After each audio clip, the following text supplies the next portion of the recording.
In this video, you will hear 6 horror stories that you will not be able to watch until the end. Anyone under the age of 18, please do not watch this video. Let's go. Story 1. Underwater Cave in Iceland. Part 1. Into the Abyss. Leif adjusted the straps of his oxygen tank as he gazed at the calm surface of the lake. The cold Icelandic air clung to his skin, but he didn't mind. It was nothing compared to the freezing world that awaited him below. He glanced at his colleague, Emil, who was absorbed in adjusting his equipment. Today was the day they'd trained for. An exploration into an underwater cave that no one had ever mapped before. It was said to be one of Iceland's deepest and most mysterious cave systems. "You ready?" Emil asked, a grin of excitement spreading beneath his mask. Leif nodded, his stomach tight with anticipation. "Let's get this done." Together they slipped into the water, their bodies vanishing beneath the surface. The cold hit hard, but Leif welcomed it as the familiar adrenaline began to pump through his veins. The light from the surface faded rapidly as they descended, the world around them darkening with each meter. The mouth of the cave loomed ahead, a massive, jagged opening in the rock, as if the earth itself had been torn apart. As they entered, the stillness of the water became unnerving. No currents, no signs of life, only silence, broken by the steady hiss of their oxygen tanks. Leif's heart raced. There was something about this cave that felt wrong. It wasn't just the claustrophobic passageways or the oppressive darkness. It was something deeper, something he couldn't explain.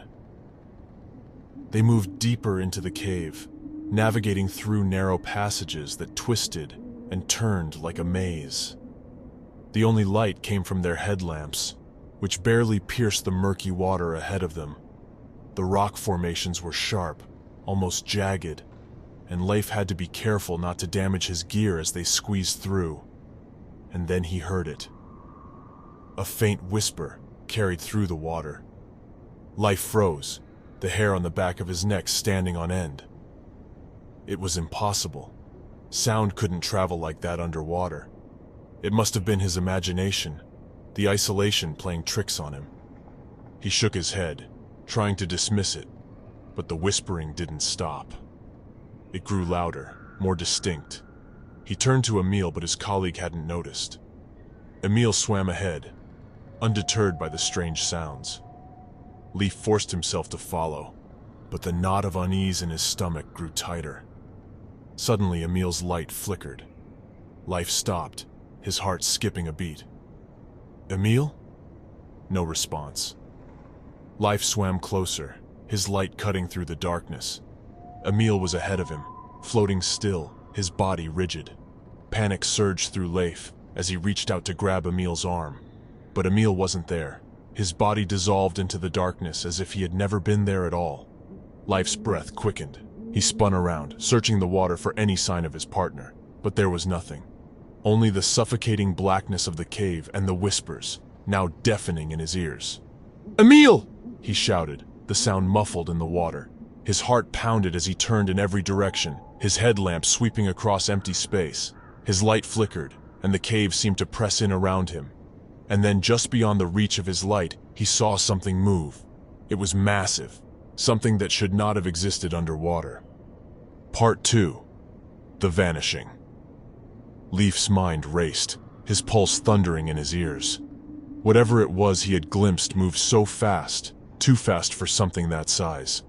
He struggled to catch his breath, his hands trembling as he gripped his flashlight. "Emil!" he called again, the sound muffled through his mask. Silence answered him, save for the low, distorted hum of the cave and the faint echoes of his own breathing. Panic was building.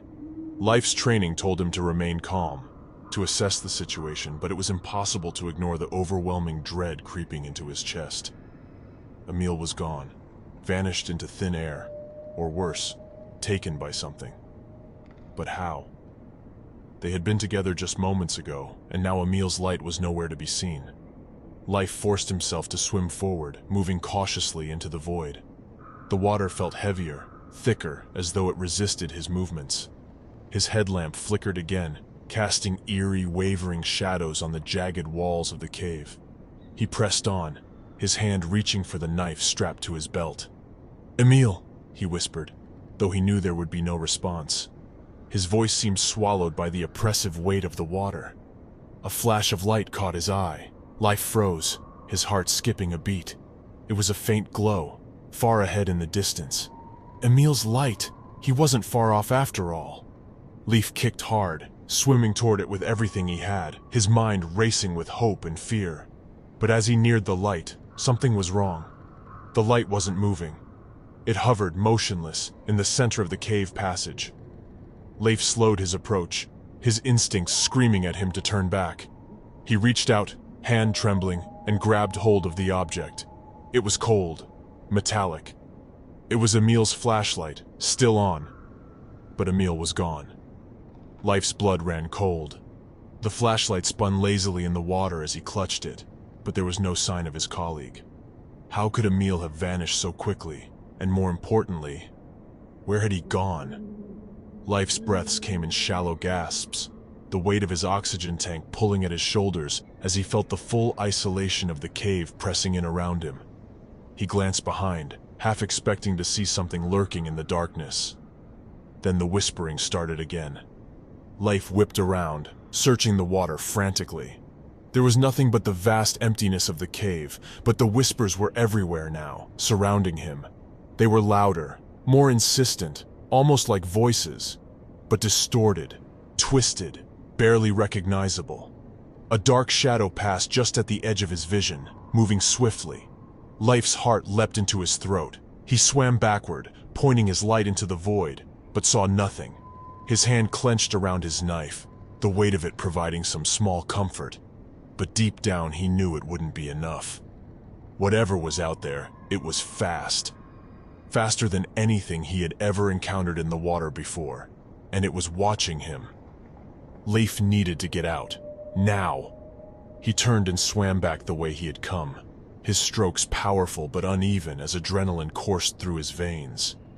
The whispers followed him, growing louder with each passing second. But the creature, whatever it was, stayed just beyond the reach of his light. As Leif swam, the path ahead began to narrow.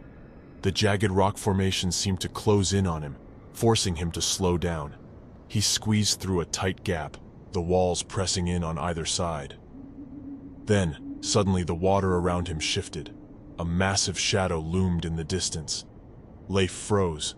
Something enormous was moving through the water, its form blurred by the murk, but unmistakably massive. It glided through the cave with terrifying grace, its size impossible, its speed unnatural. He wasn't alone in the cave. Part 3. The Pursuit. Leif's pulse thundered in his ears as he froze, the massive creature's form gliding through the water. It moved with a terrifying elegance, its shadow twisting and coiling like an enormous serpent. But its size, it was too large, too fast for something that should be underwater. Leif held his breath, fighting the urge to panic, his grip tightening around his knife. He had to move. With a sharp inhale, Leif kicked away from the narrowing passage, swimming as fast as his legs would propel him. His mind raced, torn between the burning need to flee and the sheer impossibility of the situation. What was this thing? And how had it found them in the depths of an unexplored cave? He didn't dare look back, but he felt it, an intense pressure in the water, as if the creature's very presence displaced everything around it. The whispers echoed in his ears, louder now, more insistent, filling his mind with garbled, incomprehensible words. The cave was a labyrinth, and every twist and turn seemed to slow him down. His light flickered again, casting erratic shadows that danced on the jagged rock walls. He could feel the creature behind him, the water pulsing with its movements, closing in faster than he could swim.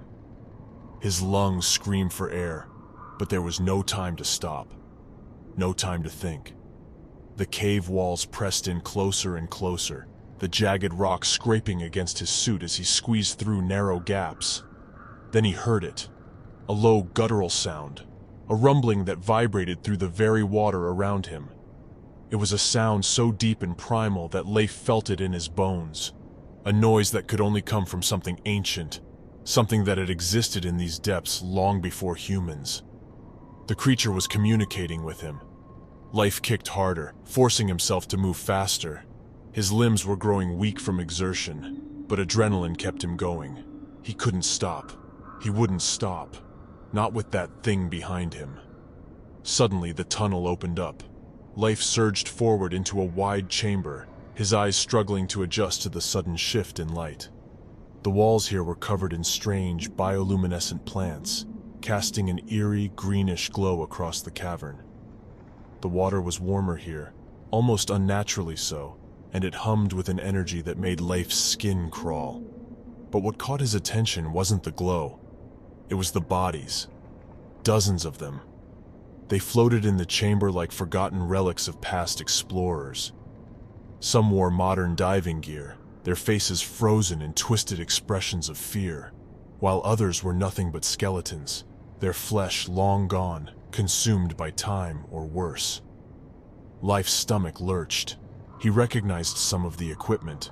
Other explorers, researchers, cave divers. All gone. All dead. He wasn't the first to enter this cave, but he might be the first to make it out. Before he could think, a massive shadow darkened the entrance of the chamber. The creature had followed him. Leif's heart pounded as he backed away, trying to find a way out. But the cave had no easy exit. He was trapped. His mind raced, and he knew there was no time for panic. His headlamp flickered once more, and died, plunging him into near darkness. Only the faint green glow from the bioluminescent plants illuminated the vast cavern. He turned just in time to see it. The creature emerged fully into the chamber, its long serpentine body coiling in the water. It was bigger than anything Leif had ever imagined, its skin slick and pale, its massive eyes glistening in the low light. But it was the mouth that made his blood run cold. A circular maw lined with rows of needle-like teeth, large enough to swallow a man whole. Leif stumbled backward, his heart hammering in his chest. He had no weapons that could fight something like this. His knife felt like a toy in his hand. The creature surged toward him, fast and deliberate, moving with a speed that defied its size. Leif barely had time to react. He kicked off from the cavern floor, pushing himself upward as the monster's enormous mouth snapped shut just inches from his legs. He swam frantically, searching for anything, any escape. His eyes darted to the ceiling of the chamber, where a narrow shaft of light filtered in from above. A way out. But it was high. Too high. The creature roared again, the sound vibrating through Leif's entire body as it circled below him, its huge form blocking every other exit. He couldn't make it to the surface, not in time. Suddenly, Leif's mind flashed to Emil, to the moment his colleague had vanished. Was it possible that Emil had been taken deeper, swallowed by this same creature? Or was there something else lurking in the cave? Something even worse? Leif pushed those thoughts aside. He had no choice but to try and reach the shaft of light above him. It was the only chance he had. With a surge of energy, he kicked upward, swimming toward the thin beam of light. The creature roared again, but this time it didn't follow immediately. Leif could feel its eyes on him, watching, waiting. He knew it wasn't done with him yet. Part 4. The Descent. Leif pushed himself upward, his muscles burning from the effort. The shaft of light above seemed impossibly far, and the water grew heavier as he climbed through it, like some invisible force was dragging him down. Below, the creature circled, its massive form casting ominous shadows against the cavern walls. The whispers had returned, louder and more persistent now. They buzzed in Leif's ears like a swarm of angry bees, incoherent but undeniably there. The cave was alive with them, as if the very water carried the voices of the dead. Leif's head swam with confusion. Was it the lack of oxygen? The cold? Or was something more sinister at play here? The sense of dread that had gripped him since Emil disappeared now felt like it was suffocating him, crushing him under its weight. His arms and legs screamed with exhaustion, but he couldn't stop. Not now. Just as he neared the top of the chamber, the light above flickered. Life's heart skipped a beat. Something was moving in the shaft, blocking the light. He froze, his blood turning to ice. Another shadow, a different one this time, moved just beyond the edge of his vision. It was smaller than the creature below, but no less terrifying. The shape was humanoid, its long, bony limbs floating eerily in the water. Its eyes, if they were eyes, glowed faintly, reflecting the bioluminescent plants.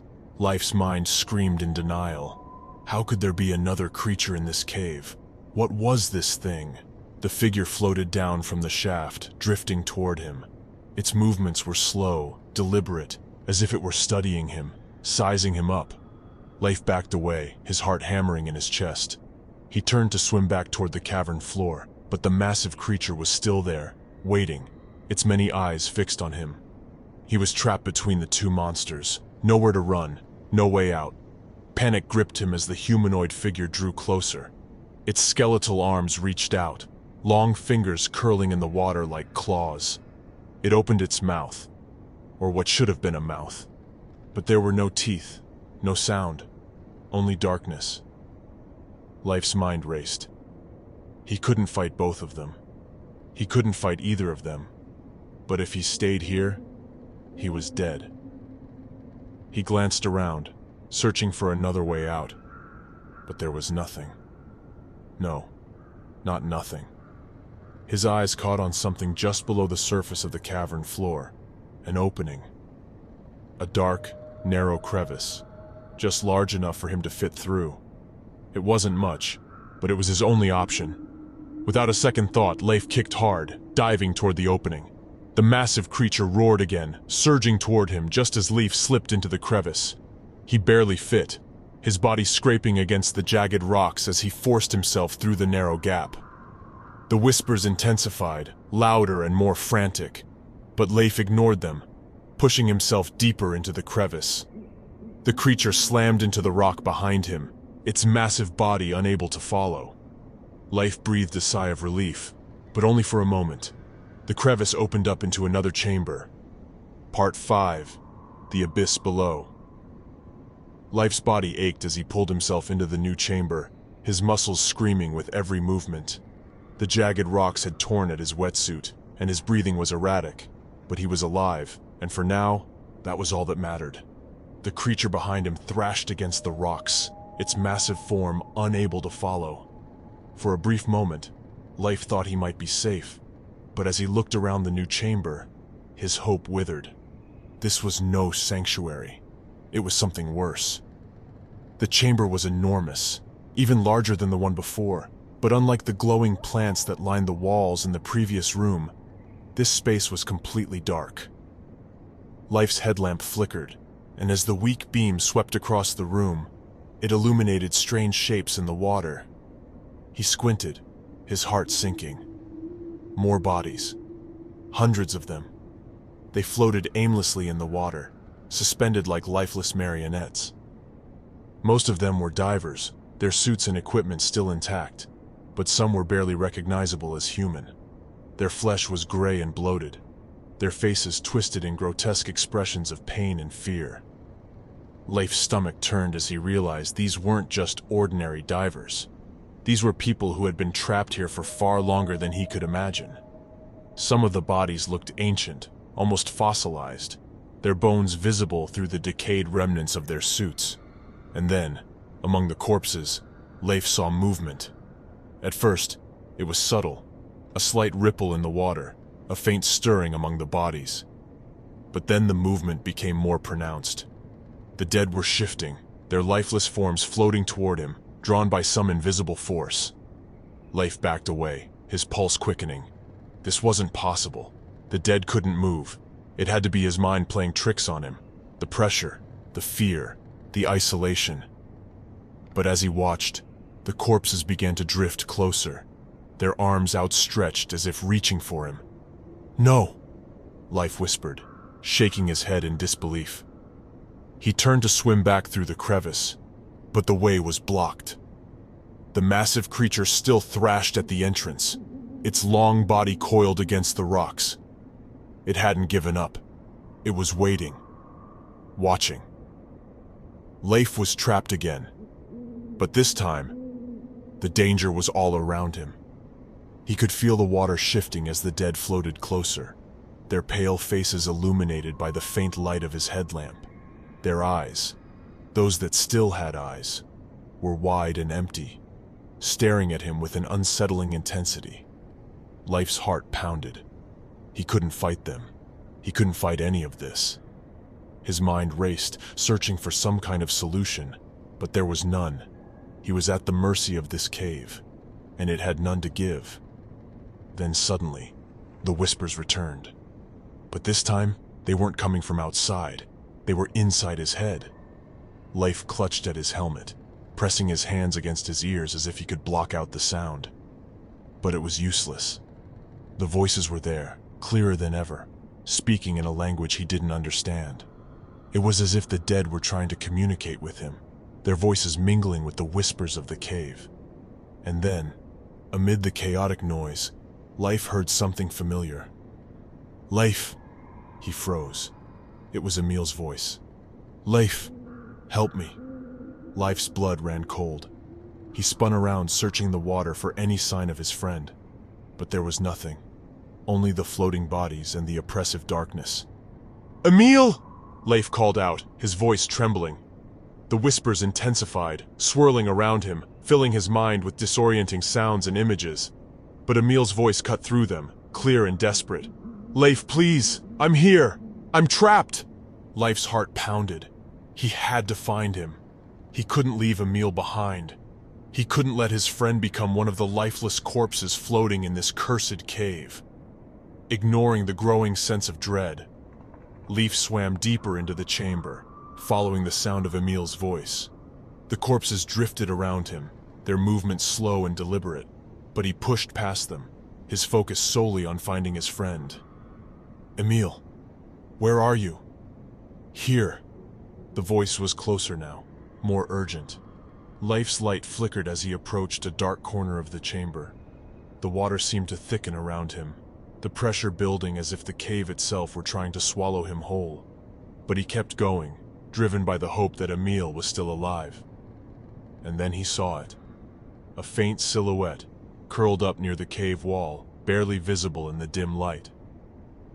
"Emil!" Leif swam toward him, his heart racing with relief. Emil was alive. He had to be. But as Leif approached, the silhouette began to change. It wasn't Emil. The figure twisted and shifted in the water, its form elongating, its features distorting into something unrecognizable. Leif's breath caught in his throat. This wasn't his friend. This wasn't human. The thing that had called out to him was something else entirely. Part 6. The Truth Beneath. Leif's heart stopped as the creature in front of him twisted into its true form. Its face, if it could be called a face, was a grotesque mockery of human features, its eyes too large and too many, its mouth a gaping void that seemed to suck in the very light around it.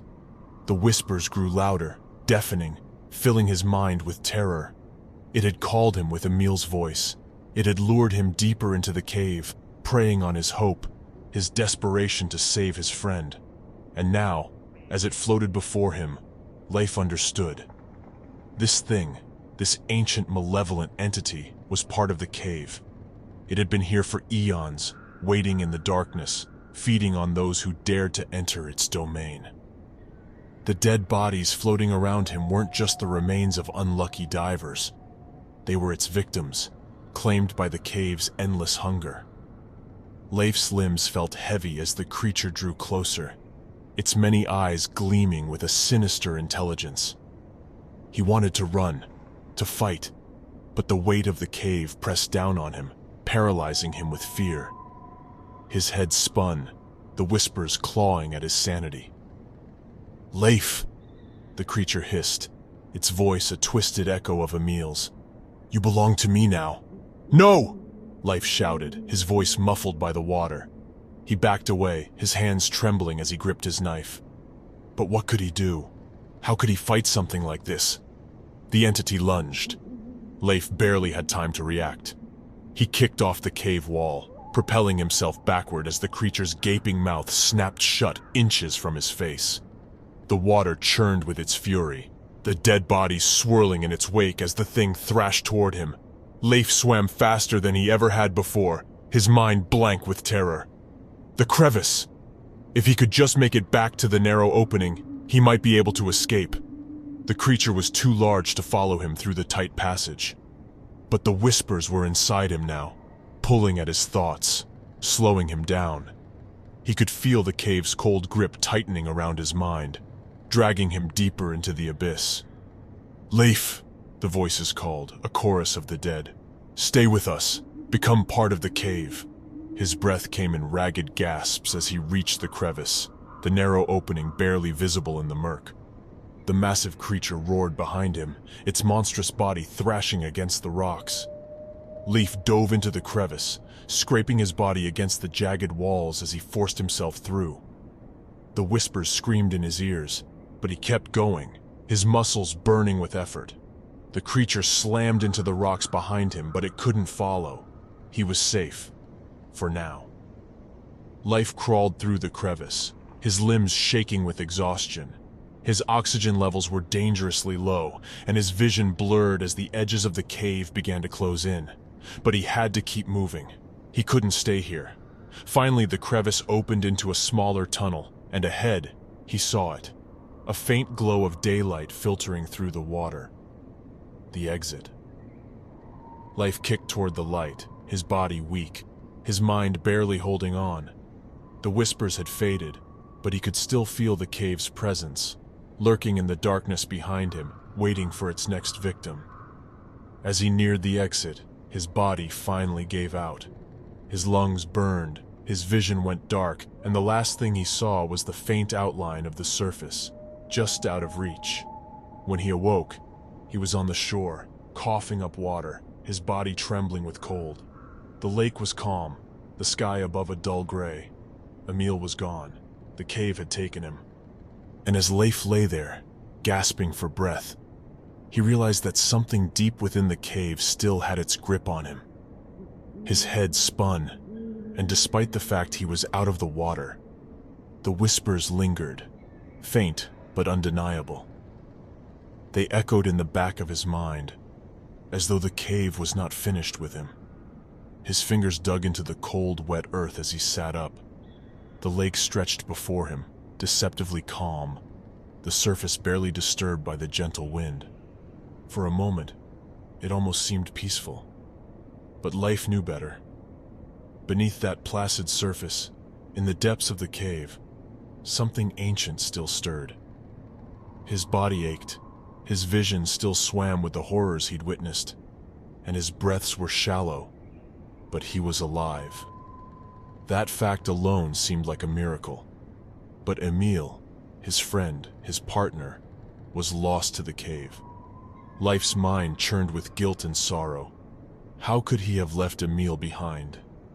He thought back to the moment Emil vanished, to the terrifying realization that something far worse than the water or the darkness had taken him. The creature? No. The things in that cave were beyond anything Leif had imagined. There had been more than one, an ecosystem of horrors that existed in a world of silence and shadow. But it wasn't just Emil. There had been so many other divers, explorers like them, lost over the years, their bodies left to float in the creature's lair, preserved in the cold, lifeless water. How many had answered the whispers? How many had been drawn deeper by the false hope of escape, or the lies of loved ones, only to fall prey to the things that lived in the cave? Leif's hands shook as he sat up fully, glancing at his surroundings. His equipment was scattered around him, half buried in the mud. He spotted his knife, smeared with rust, lying just out of reach. He grabbed it, gripping the blade tightly as though it could somehow ward off the memories of what he'd seen. The silence around him was oppressive, the stillness unnatural. It was as if the world outside had paused, waiting for something to happen. He knew the cave wasn't done with him. He knew that it wanted him back. The whispers told him as much. "Leif, The voice echoed softly in his head, familiar and chilling. Emil's voice. Come back. Life clenched his teeth, shaking his head violently as if he could shake the sound out of his mind. No! He shouted aloud, his voice hoarse and ragged. You're not real. You're not Emil. But the whisper persisted. Leif, you left me. Don't leave me again. The guilt pressed harder now, suffocating him as if the air itself had thickened. He had left Emil. He had failed him. Suddenly, the ground beneath Life shifted. He scrambled to his feet, his heart racing again as the earth seemed to rumble beneath him. He looked out toward the lake, his eyes wide with horror. The calm surface was no longer undisturbed. Something beneath the water was moving. A massive ripple spread outward from the center of the lake, distorting the reflection of the cloudy sky above. Leif took a step back, his legs unsteady. The creature, the one that had chased him, was still there, waiting. And then without warning, the whispering grew louder, the sound becoming a cacophony in his mind. It wasn't just Emil's voice now. Dozens of voices, hundreds. The dead, those who had perished in the cave, who had been swallowed by the creature, were calling to him. Their words were jumbled, incoherent, but the meaning was clear. Come back. Life stumbled backward, his pulse pounding in his ears. His mind was unraveling, and the cave, the thing inside it, was pulling him back. He couldn't escape it. He couldn't leave the others behind. The whispers were louder now, almost deafening. The voices were pleading, demanding, accusing. He fell to his knees, clutching his head, fighting the urge to scream. The pressure was unbearable. The lake seemed to pulse with each beat of his heart, the water rippling and churning as if something beneath was rising. No, Leif whispered, his voice shaking. I won't go back. The earth trembled again, a violent shudder that sent waves rippling across the lake. And then, for a brief moment, there was silence. Life's head snapped up. The lake was still again, the whispers gone. He could hear nothing but the sound of his own shallow breathing, but he knew better than to believe it was over. As he stood, the sensation of something watching him returned. He could feel it, its eyes on him from below, from within the depths of the cave. It had let him go once, but that didn't mean it would let him go again. Life didn't wait. Without a second thought, he staggered to his feet, his legs weak and unsteady, and began to run. His body screamed in protest, his limbs heavy with exhaustion, but he pushed through the pain. He didn't stop running until the lake was far behind him, the mountain fading into the mist of the Icelandic landscape. Even then, the whispers lingered. Even then, the cave called to him. Story 2. The last recording of Mike, Part 1, a normal vlog. The video begins with a shaky handheld shot of a familiar living room. There's nothing particularly remarkable about it. A comfortable sofa, a coffee table cluttered with books, and a flat-screen TV mounted on the wall. The camera focuses, and the host of the vlog, an average person, mid-30s with a friendly smile, steps into view. They sit on the sofa and address the camera. Hey everyone, welcome back to the channel. Today's video is going to be a bit different, something more personal. They smile warmly, adjusting the camera slightly. The lighting is natural, coming from a window out of frame. It feels ordinary, intimate even. Just another day, another vlog. So I've been thinking a lot lately about life, time, and, well, the future, the host continues. You know how sometimes you get that weird feeling like you're forgetting something important or like something's just off? Well, that's what today's video is about. Those little things that don't quite make sense but are hard to explain. They pause, glancing around the room as though searching for the right words. But don't worry, they add, chuckling. It's not all going to be existential. I've got some cool updates to share with you and a story that's, well, it's kind of creepy. But first, let's get into today's topic. At first, everything seems normal. The host talks about their day, their plans for the future, and even cracks a few lighthearted jokes. It's a typical vlog in every way, familiar to any viewer who spent time browsing YouTube or social media channels. But something is subtly off. A picture frame in the background is slightly tilted, and the host occasionally glances at it, as if it shouldn't be that way. There's a faint creak from somewhere in the house, but the host ignores it, continuing with their monologue. You know what's strange? I've been getting this feeling lately that I'm not alone, even when I'm home by myself. Like, I'll be editing a video and swear I see something in the reflection of my screen, and then it's gone. It's probably nothing, right? The viewer might shift in their seat, starting to feel a slight unease. The camera lingers on the host's face for a little too long before cutting to a new shot, where they're now sitting at a desk preparing to share a creepy story. Okay, so I found this story online, the host says, pulling up a text file on their laptop. It's about someone who found an old videotape, and every time they watched it, it would show them something different, something more disturbing each time. But the weird part, it seemed like the tape knew them. It would say their name, mention things about their life, things that no one could know. They trail off, their eyes drifting away from the camera for a moment. The sound of creaking is louder now, coming from behind the door that leads to a hallway. The host frowns and glances over their shoulder. Sorry, did you hear that? It's been happening a lot lately. Little noises I can't explain. Maybe I've just been watching too many horror movies. They laugh, but it's strained. The host shakes it off, continuing with the story. But as they read, something strange happens. The words on the screen don't match what they're saying. And then, the man heard his name. Asterisk your name asterisk, Mike. He was sure he was alone in the house, but the voice whispered it, soft and unmistakable. He couldn't move, couldn't breathe. The viewer might blink, confused. Did they just hear their own name? How could that be possible? Part 2. The glitch. The host continues reading, but there's a flicker in the video. It's almost imperceptible, but just long enough to make the viewer think their screen glitched. The host's face momentarily distorts, an uncanny frozen grin that lingers too long before the video resumes. They pause, looking directly into the camera. Did you hear that? A low thud reverberates from somewhere off-screen, followed by a scratching noise. The host's demeanor shifts slightly. It's subtle at first, just a faint tension in their smile. They stand up and glance toward the hallway behind them, the creaking more pronounced.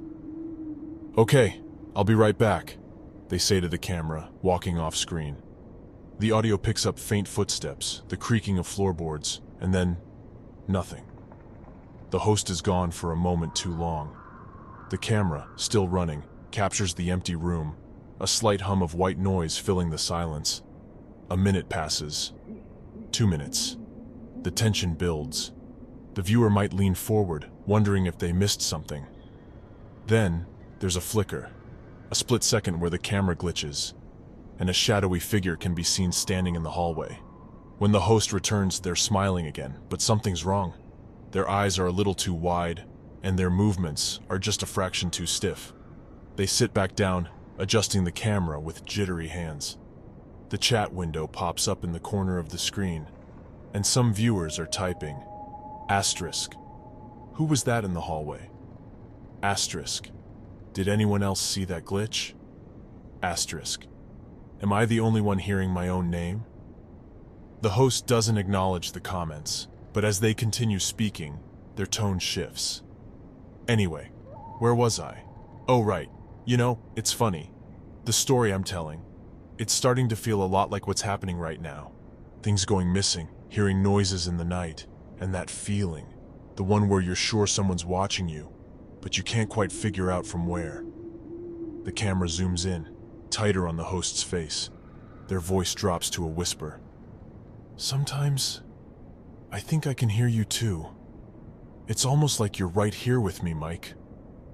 The moment lingers, the air thick with an unnatural stillness. It's as though the host is no longer just talking at the viewer. They're talking asterisk to asterisk them, directly, intimately. The viewer's own name feels heavy in the air. Suddenly, the video glitches again. This time it's more pronounced. Static bursts across the screen, distorting the host's face into a grotesque mask for a split second. When the image returns, the host is no longer smiling. "I don't know what's happening," they mutter, running a hand through their hair. "The noises are getting louder. I checked the whole house and there's no one here. But I swear it's like something's wrong. I keep seeing things. Shadows." They trail off again, glancing at something off screen. There's another thud, louder this time. The host's eyes widen, but they don't move. The camera glitches again. This time the static lingers, and the screen flickers black.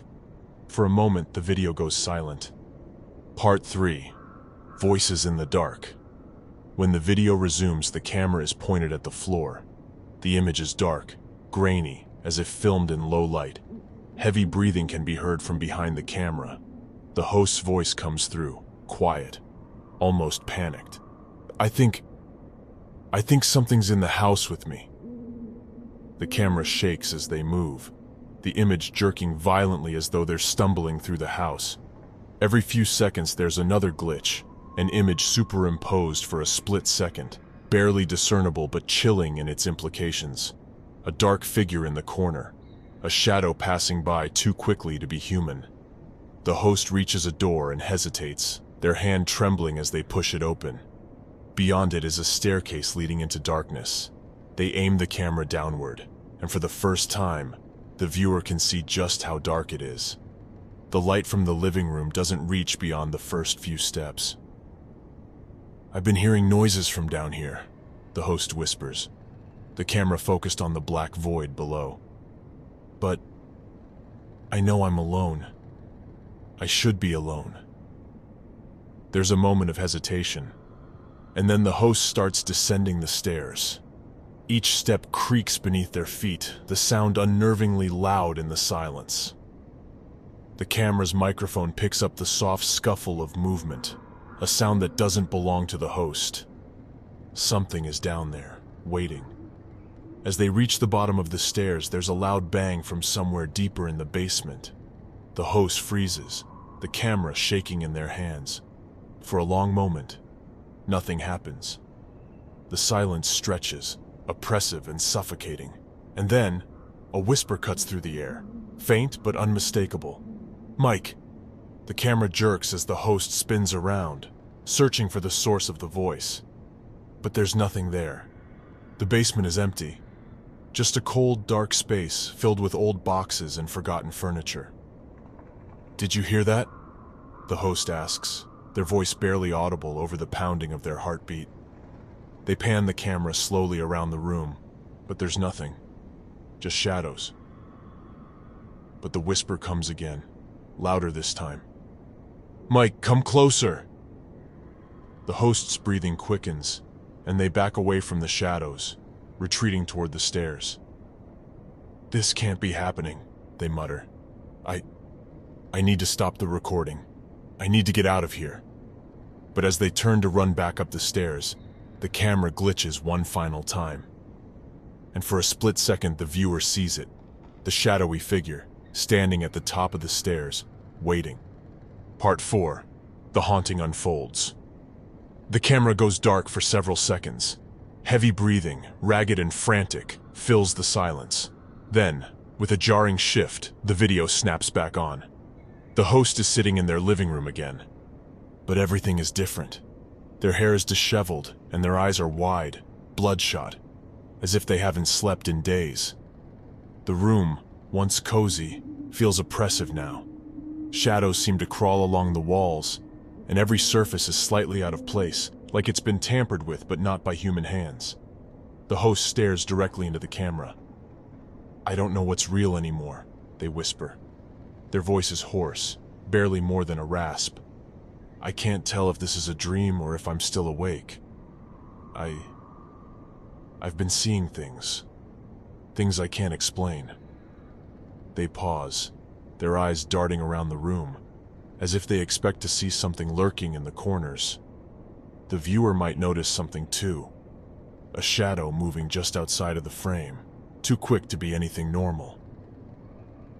"I know this sounds crazy," the host continues, their voice shaking. "But it's like the video is watching me now, the one I'm recording. It knows things about me that it shouldn't. It knows things about you too." The viewer's heart skips a beat. Asterisk. About me. "I don't know how it's possible, but..." The host trails off again, a deep frown etched into their face. "It keeps saying your name, over and over. I tried stopping the recording, but it won't stop. It's like the video won't let me go." Another creak echoes from somewhere behind the camera, but the host doesn't react. They seem distant, lost in their own thoughts, as if they've already given up. "Maybe it's already too late," they murmur, staring into the lens with haunted eyes. "Maybe the recording is part of something bigger, something we can't escape." They lean forward, their face filling the screen. "It knows your name, Mike. It knows where you are." The viewer's skin prickles with a cold, creeping dread. This is no longer just a video. It feels personal, targeted. A loud bang startles the host. They stand abruptly, the camera toppling over with a loud crash. The screen goes black, but the audio keeps recording. Heavy footsteps, a door creaking open, and then silence. For a moment, the viewer thinks it's over. But then, the whisper returns. "Mike." Part 5. The twist. The video flickers back to life, but now it's different. The host is nowhere to be seen. Instead, the camera is pointing at an empty hallway, dimly lit and eerily still. The shadows seem thicker now, moving in unnatural ways as the camera slowly pans through the house. The audio crackles, and a soft voice, distorted, almost mechanical, speaks from the darkness. "We're closer than you think, Mike." The camera continues moving on its own, as though something else is controlling it. It passes through rooms that the viewer has never seen before, spaces that feel too large, too empty to belong to the house they've been watching. The shadows stretch and warp, twisting into strange shapes that almost look like faces. Some of them are grinning. The voice returns, low and menacing. "Did you think you were just watching a video? That you were safe?" The camera turns a corner, and there at the end of a long hallway is the host. But they're different now. Their skin is pale, and their eyes are wide, unblinking. They're standing completely still, facing away from the camera, their heads slightly tilted as if listening for something. "You can't stop it," the voice whispers. "You can't escape it." The host turns slowly, their movements jerky, unnatural. Their faces gaunt, eyes hollow, and when they speak, it's with the same distorted voice that has been whispering throughout the video. "Mike," they say, their lips curling into a grotesque smile. "It's your turn now." The camera zooms in on the host's face as they take a step closer to the lens. Their eyes seem to bore into the viewer's soul, and the screen glitches again. For a split second, the viewer sees their own reflection in the camera. Only it's not just a reflection. There's something behind them. Something watching. Story 3. The Frozen Truth. Part 1. The Call to Silence. The cold was a constant creeping force. Alexei had spent years in the icy wastelands of Siberia, rescuing stranded expeditions and lost travelers. But this mission felt different. Station Polar Silence, nestled deep within the unforgiving tundra, had gone dark over a week ago. No communications, no distress signals, just a deafening silence. That's where Alexei came in. He and his team of 3 were sent to find out what happened. "We're approaching the station," came the voice of his pilot over the radio, a static-laced crackle breaking the monotonous hum of the helicopter blades. Alexei looked out over the endless white below, the sheer desolation of the frozen wilderness stretching for miles. They were truly alone here. When the station finally came into view, it was a small cluster of buildings, half buried in snow. a mere dot in the vast Arctic expanse. Something about the sight of it made the hairs on the back of Alexei's neck stand up. There was no movement, no light. It was as if the place had been frozen in time. The helicopter landed, and the team disembarked quickly, their breath rising in clouds of mist. Alexei's second-in-command, Dmitri, scanned the horizon with a frown. No welcoming party. "Check inside," Alexei ordered, his voice muffled by the layers of insulation in his suit. "We'll split up. Dmitri, Ivan, take the main building. Katya and I will cover the perimeter." The snow crunched underfoot as Alexei and Katya made their way around the station's outer edge. The wind howled, carrying with it a faint whistling that almost sounded like a human voice. But Alexei dismissed it. This was a rescue mission. No time for nerves. The station was eerily well preserved. There were no signs of a struggle, no indication that the crew had left in a panic. Yet the place felt abandoned, untouched. Alexei's breath hung heavy in the freezing air as they rounded the corner of the building. That's when he heard it, a soft, rhythmic breathing behind him. He froze, his heart hammering in his chest. Slowly he turned, expecting to see someone standing behind him, but there was nothing, just the endless snow stretching into the horizon. "Did you hear that?" he asked Katya, his voice barely a whisper. She looked at him, puzzled. "Hear what?" Alexei shook his head, trying to dismiss the cold grip of fear tightening around his gut. "Never mind. Let's head back." They regrouped with Dmitri and Ivan at the entrance of the main building. "Nothing," Dmitri reported, shaking his head. "No signs of life. It's like they just vanished." Alexei's gut churned uneasily. Something wasn't right, but they had to keep searching. As the wind howled around them and the cold pressed in from all sides, Alexei couldn't shake the feeling that they were not alone. Something was out there, watching them from the snow, and it was waiting. Part 2. The Frozen Echoes.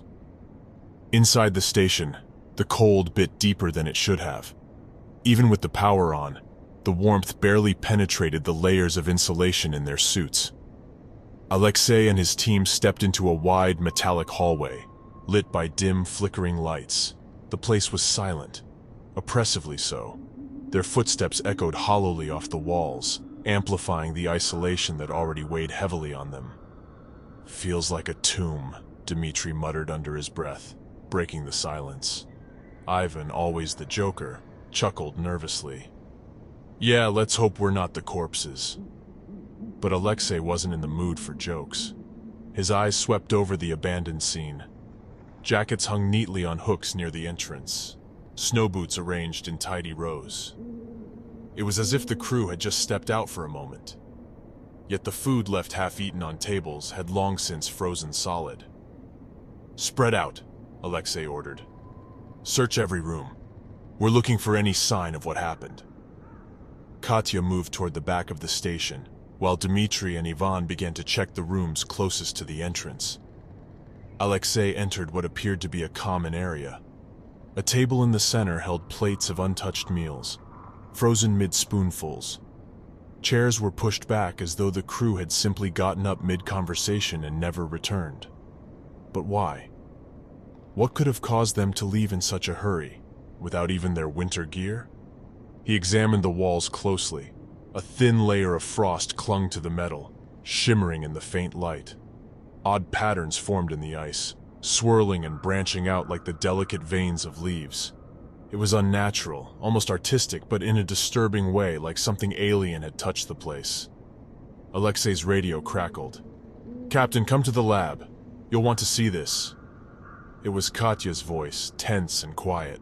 He made his way down a narrow corridor, where a faint draft whispered past him.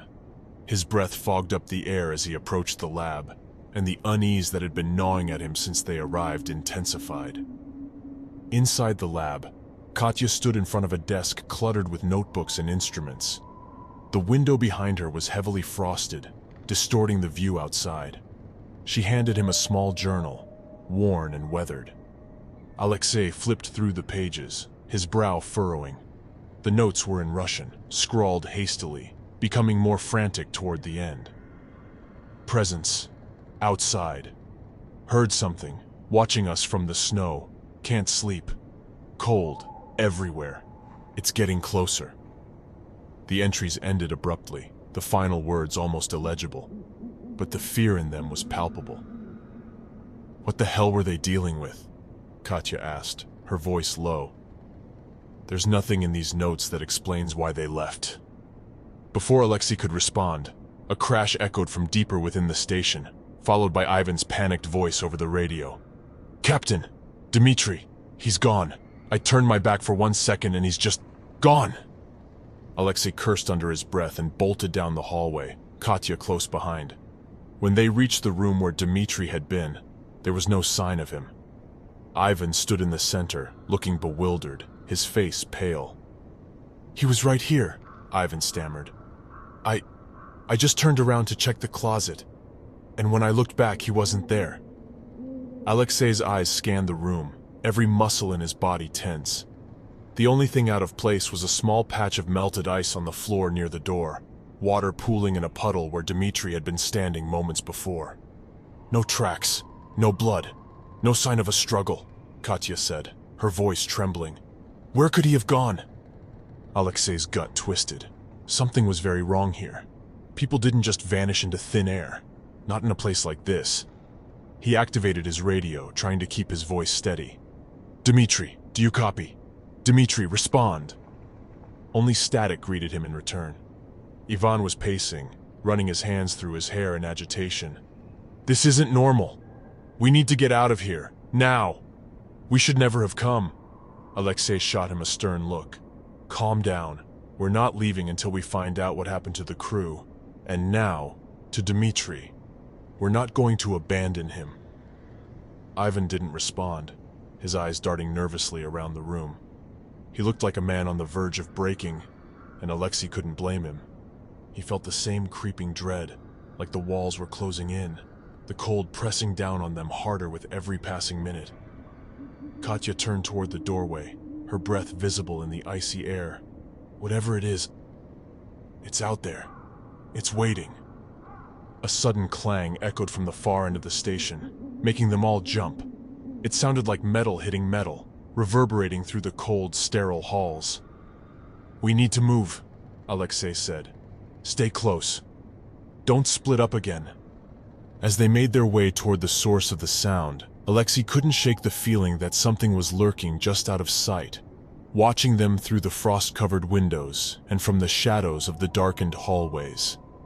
The temperature seemed to drop with each step, the cold gnawing at their bones despite their heavy gear. And then Alexei heard it again, that same soft breathing he'd heard earlier, just behind him, just beyond reach.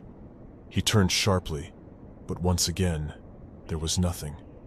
Just the endless cold, whispering its frozen secrets. They weren't alone in the station. Something was here. Something ancient, buried in the ice and snow. And it was watching their every move. Part 3. The Vanishing Light. The lights flickered ominously as Alexei led Katya and Ivan deeper into the station. The faint clang they'd heard moments earlier still echoed in their minds, but the source remained elusive. Every shadow felt alive. Every gust of icy air seemed to carry with it a whisper or a breath. The station had become a living entity, a predator watching its prey. Keep your radios on at all times, Alexei ordered, his voice steadier than he felt. We're not losing anyone else. Ivan was on edge, constantly looking over his shoulder, his hand gripping his flashlight as though it was the only thing tethering him to reality. This place, it's wrong, he muttered, almost to himself. Something's moving in the dark, I swear. I saw something. Alexei shot him a warning glance. He knew Ivan was close to breaking down, but the last thing they needed was panic. They had to stay focused, despite the overwhelming tension pressing down on them. The three of them reached a large storage area, its high shelves filled with equipment and supplies. It was one of the few places in the station that still felt somewhat normal, until the lights flickered again. This time they stayed out longer, plunging the room into darkness for several seconds. In that blackness, Alexei swore he heard something. Not the wind, not the creaking of the old station. Something closer, heavier, like the slow, deliberate movement of something large shifting in the shadows. And it wasn't just his imagination. Ivan's flashlight beam danced erratically across the walls as he searched for the source of the noise, his breathing rapid and shallow. "Did you hear that? Did you hear it? It's out there! It's in here!" "Ivan, stay calm," Alexei barked, trying to keep the group from spiraling into full-blown hysteria. "Focus! Stay close to me!" But Ivan wasn't listening. He pointed his flashlight toward the far end of the storage room, where the darkness seemed thicker, almost unnatural. His voice trembled as he whispered, "I saw it. A shadow. It was moving. Too fast. No one can move like that." Katya exchanged a worried glance with Alexei, but before they could respond, the lights went out again, this time for much longer.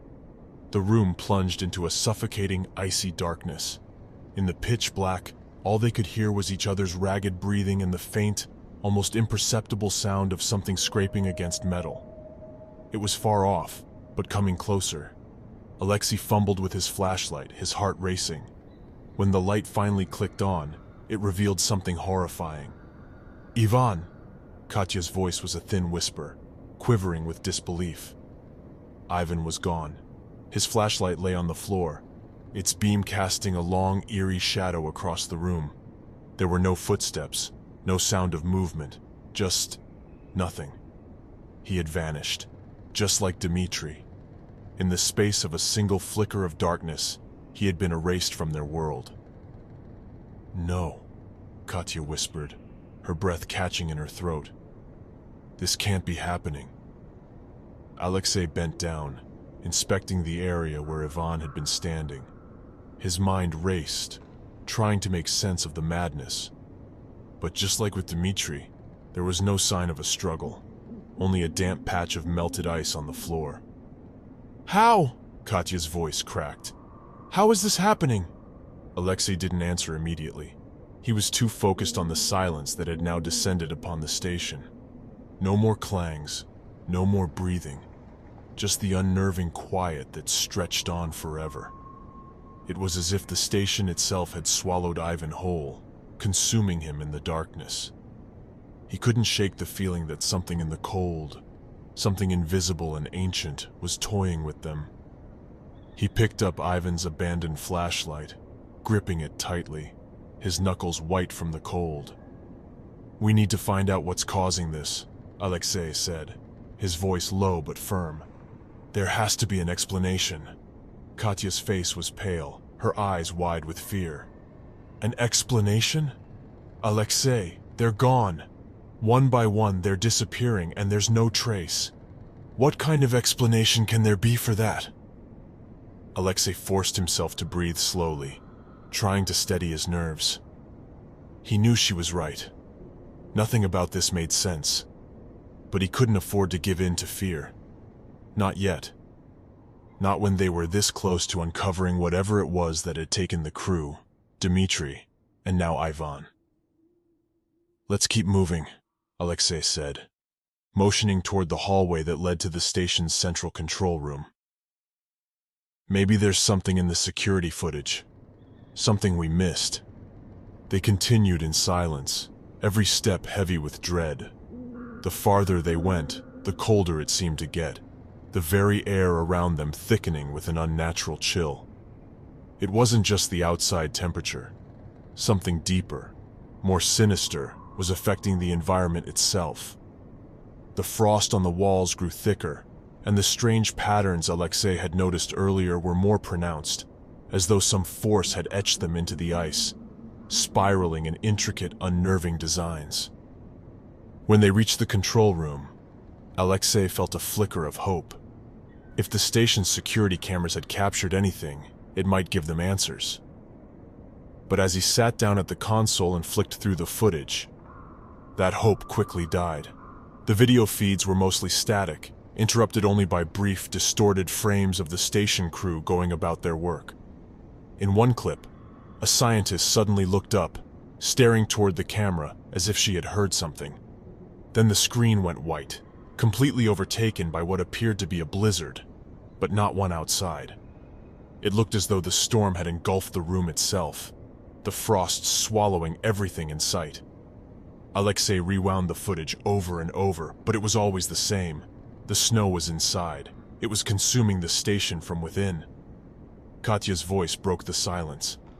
"What is that?" Alexei stared at the screen, cold sweat running down his back. "I don't know," he whispered. "But whatever it is, it's already here." Part 4. The Ghosts in the Snow. The wind howled outside the station, but inside the cold felt far more sinister. Alive. Alexei sat frozen in front of the security console, the grainy footage replaying over and over in his mind. He could barely comprehend what he had seen. Snow didn't behave that way. It didn't creep into sealed rooms or swallow people whole, but the footage showed it plainly. The frost was spreading, and with it, something unseen had arrived. Katya's voice trembled as she spoke. "This isn't just a rescue mission anymore, is it?" Alexei didn't answer. He couldn't. Instead, he stood up and began pacing the room, trying to shake the oppressive feeling of being watched. Every breath felt heavier, as if the cold was seeping into his lungs.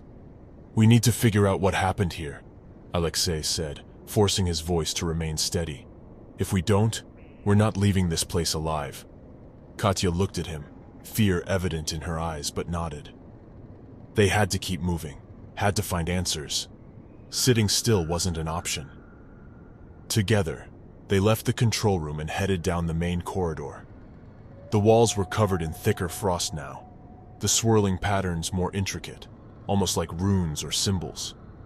Alexei ran his gloved hand along the icy wall, feeling the unnatural chill that seeped even through his insulated gear. Something had etched these marks, but it wasn't human. A sudden noise from behind them made both of them freeze in place. Footsteps. Slow, deliberate. Alexei turned slowly, his heart pounding in his chest. The hallway behind them was empty, but the sound of footsteps continued, crunching softly in the snow that shouldn't have been there. Katya clutched her flashlight tighter, her knuckles white. "Do you hear that?" Alexei nodded, taking a cautious step forward, but the footsteps stopped abruptly. Silence fell again, but it was the kind of silence that carried weight, an unspoken tension that wrapped around them like a vice. The air felt heavy, as if the station itself was suffocating them. "There," Katya whispered, pointing toward one of the windows. Frost had gathered thickly on the glass, but there was something outside. Movement, just barely visible through the blur of snow.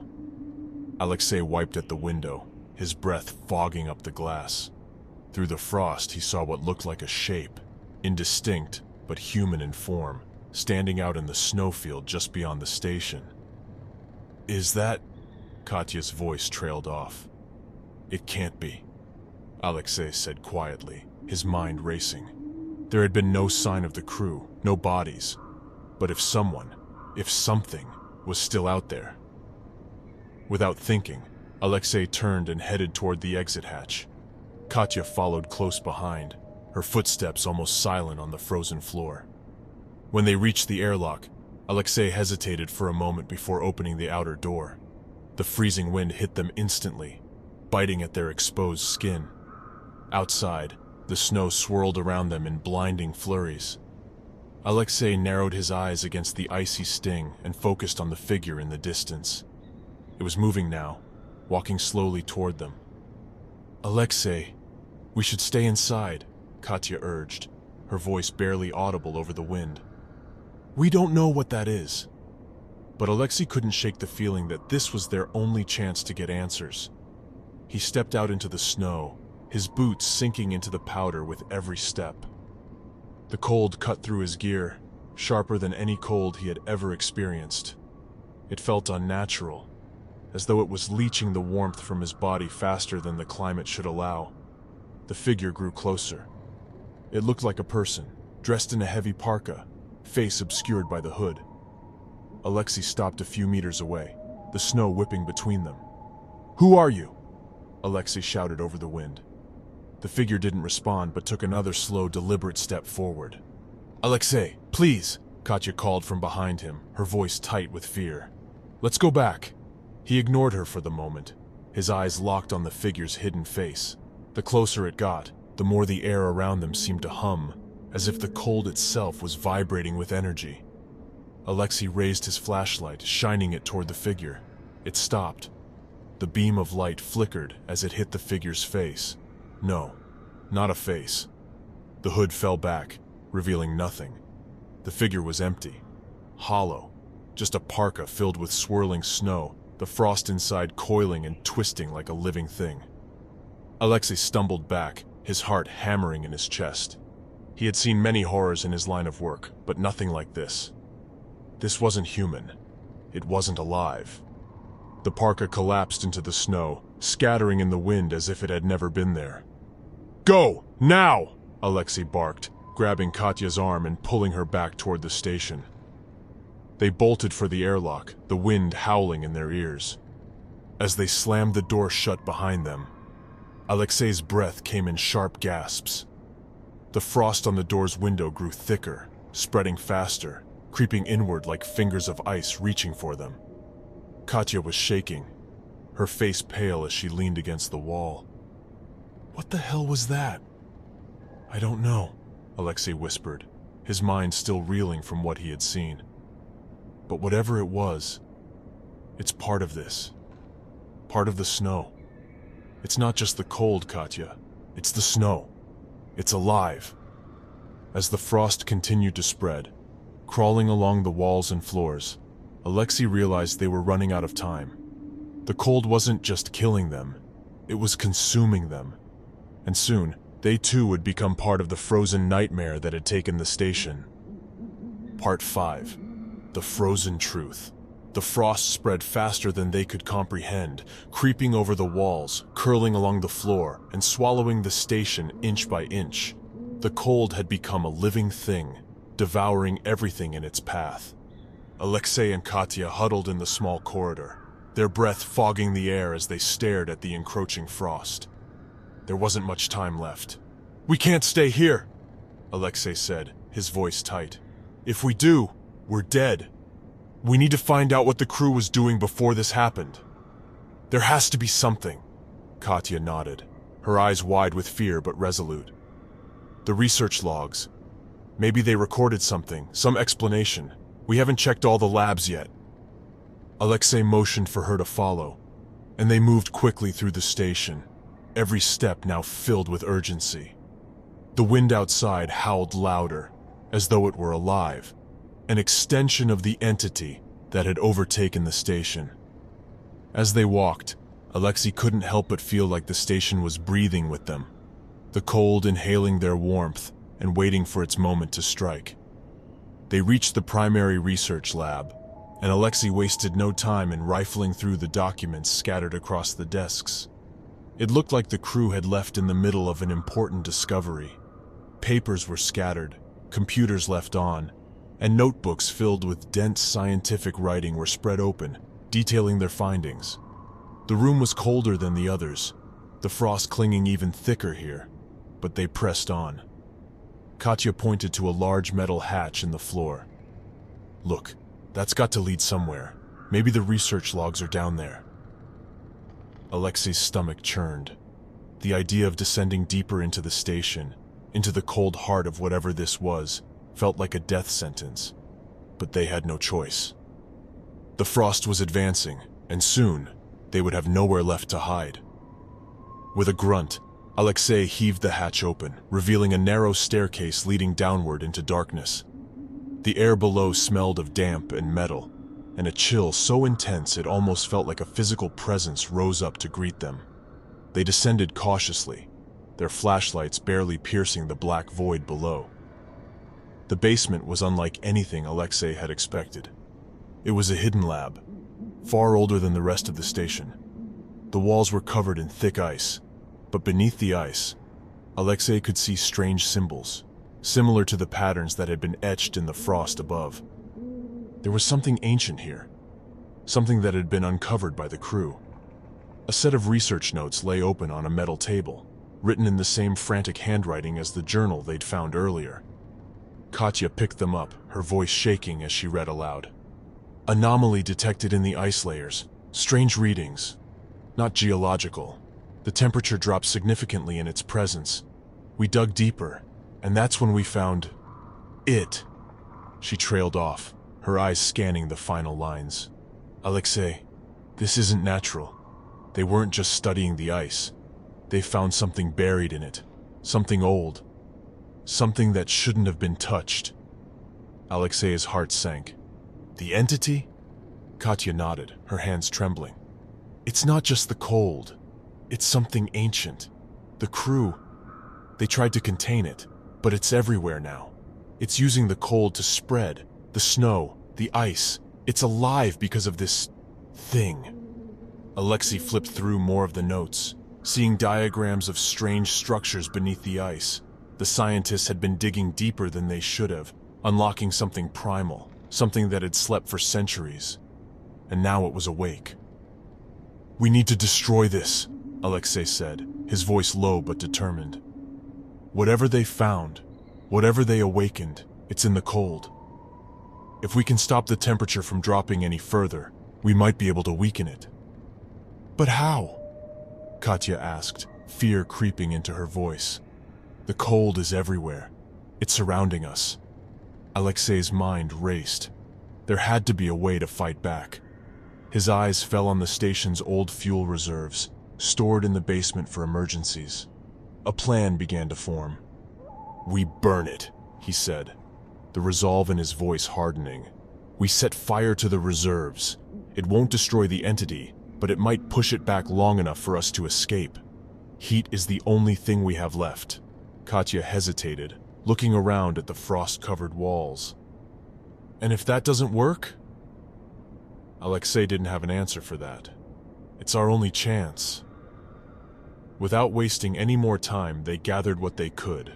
Fuel canisters, flares, anything that could generate heat. They moved quickly, the frost creeping closer with every second. The air around them grew heavier, colder, as if the entity sensed what they were trying to do and was tightening its grip on the station. As they doused the area with fuel, Alexei's breath came in shallow gasps. He could feel it now, the presence lurking in the cold air, watching them, waiting. He lit a flare and held it up, the tiny flame flickering weakly in the freezing air. Now, Alexei whispered, and they threw the fuel onto the frost-covered walls, watching as the flames roared to life. For a brief moment, the cold retreated. The frost hissed and melted under the heat, and the walls groaned as the warmth fought back against the icy grip that had overtaken the station. But Alexei knew it wouldn't last long.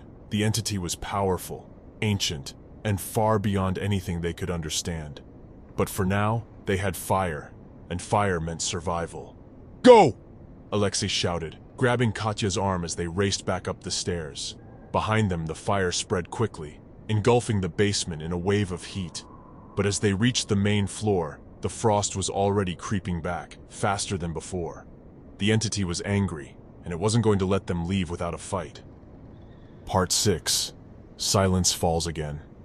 The heat from the fire was brief, a momentary reprieve from the entity's icy grip. As Alexei and Katya raced through the station, the flames licking at the walls behind them, the cold began to close in once more. The frost advanced faster than they could move, its strange, intricate patterns forming along the walls, growing like vines of ice determined to reclaim the warmth they had stolen. The fire had bought them time, but not much. We need to radio for help, Katya panted as they reached the control room again. Someone has to come for us. Alexei's mind raced. He knew the chances of a rescue were slim. The blizzard outside had worsened, turning the world beyond the station into a white void, impenetrable by sight or sound. And yet the radio was their only hope. He moved quickly, flipping switches and adjusting the frequency, but all he got was static. Endless, oppressive static. Come on! Come on! He muttered under his breath, desperately twisting the dial. There had to be a way out. There had to be someone listening.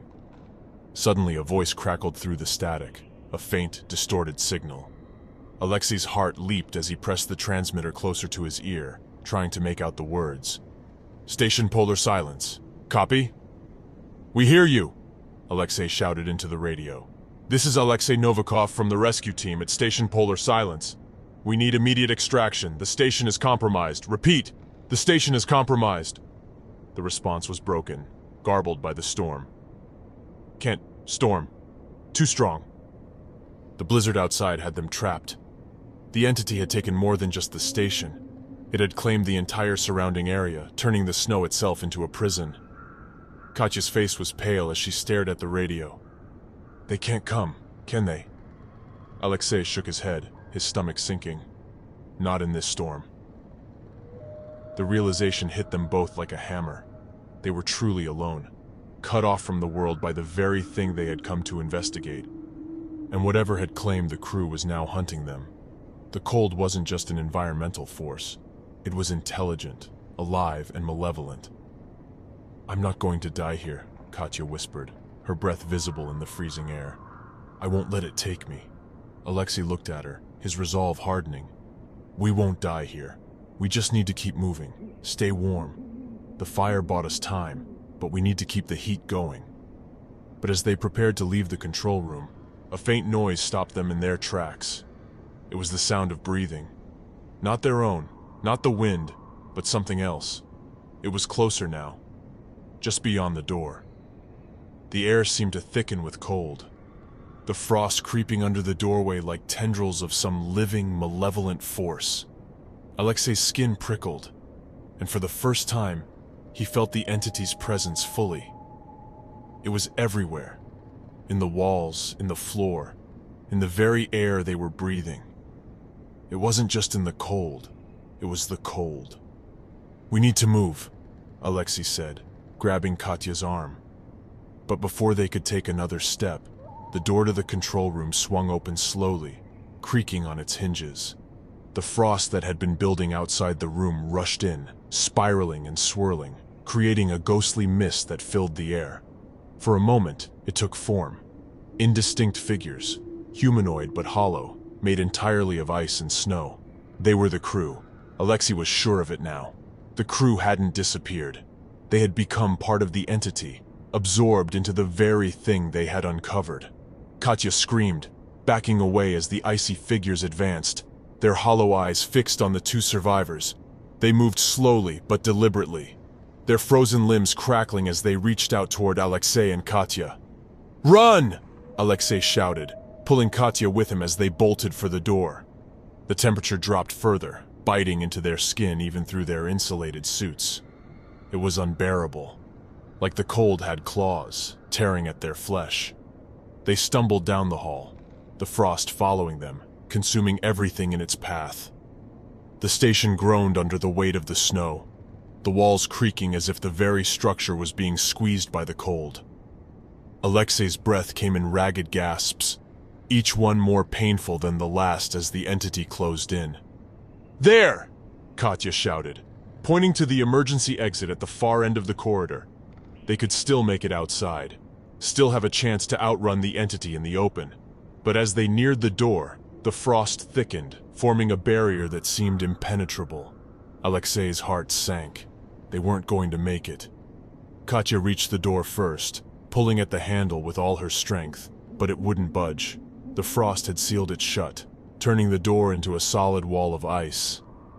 Desperation etched itself into her features as she pounded against the door, her breath coming in panicked bursts.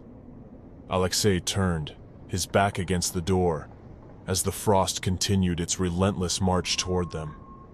The figures were closer now, their icy faces expressionless, their bodies little more than vessels for the cold.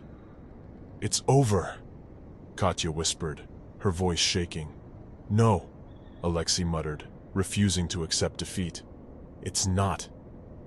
He reached into his pack and pulled out the last remaining flare. The heat wouldn't last long, but it might be enough. He lit it, the red light casting an eerie glow over the ice-covered corridor. The cold recoiled slightly, the figures pausing in their advance, as if the heat had slowed them. Move! Alexei shouted, grabbing Katya's hand and dragging her back the way they came.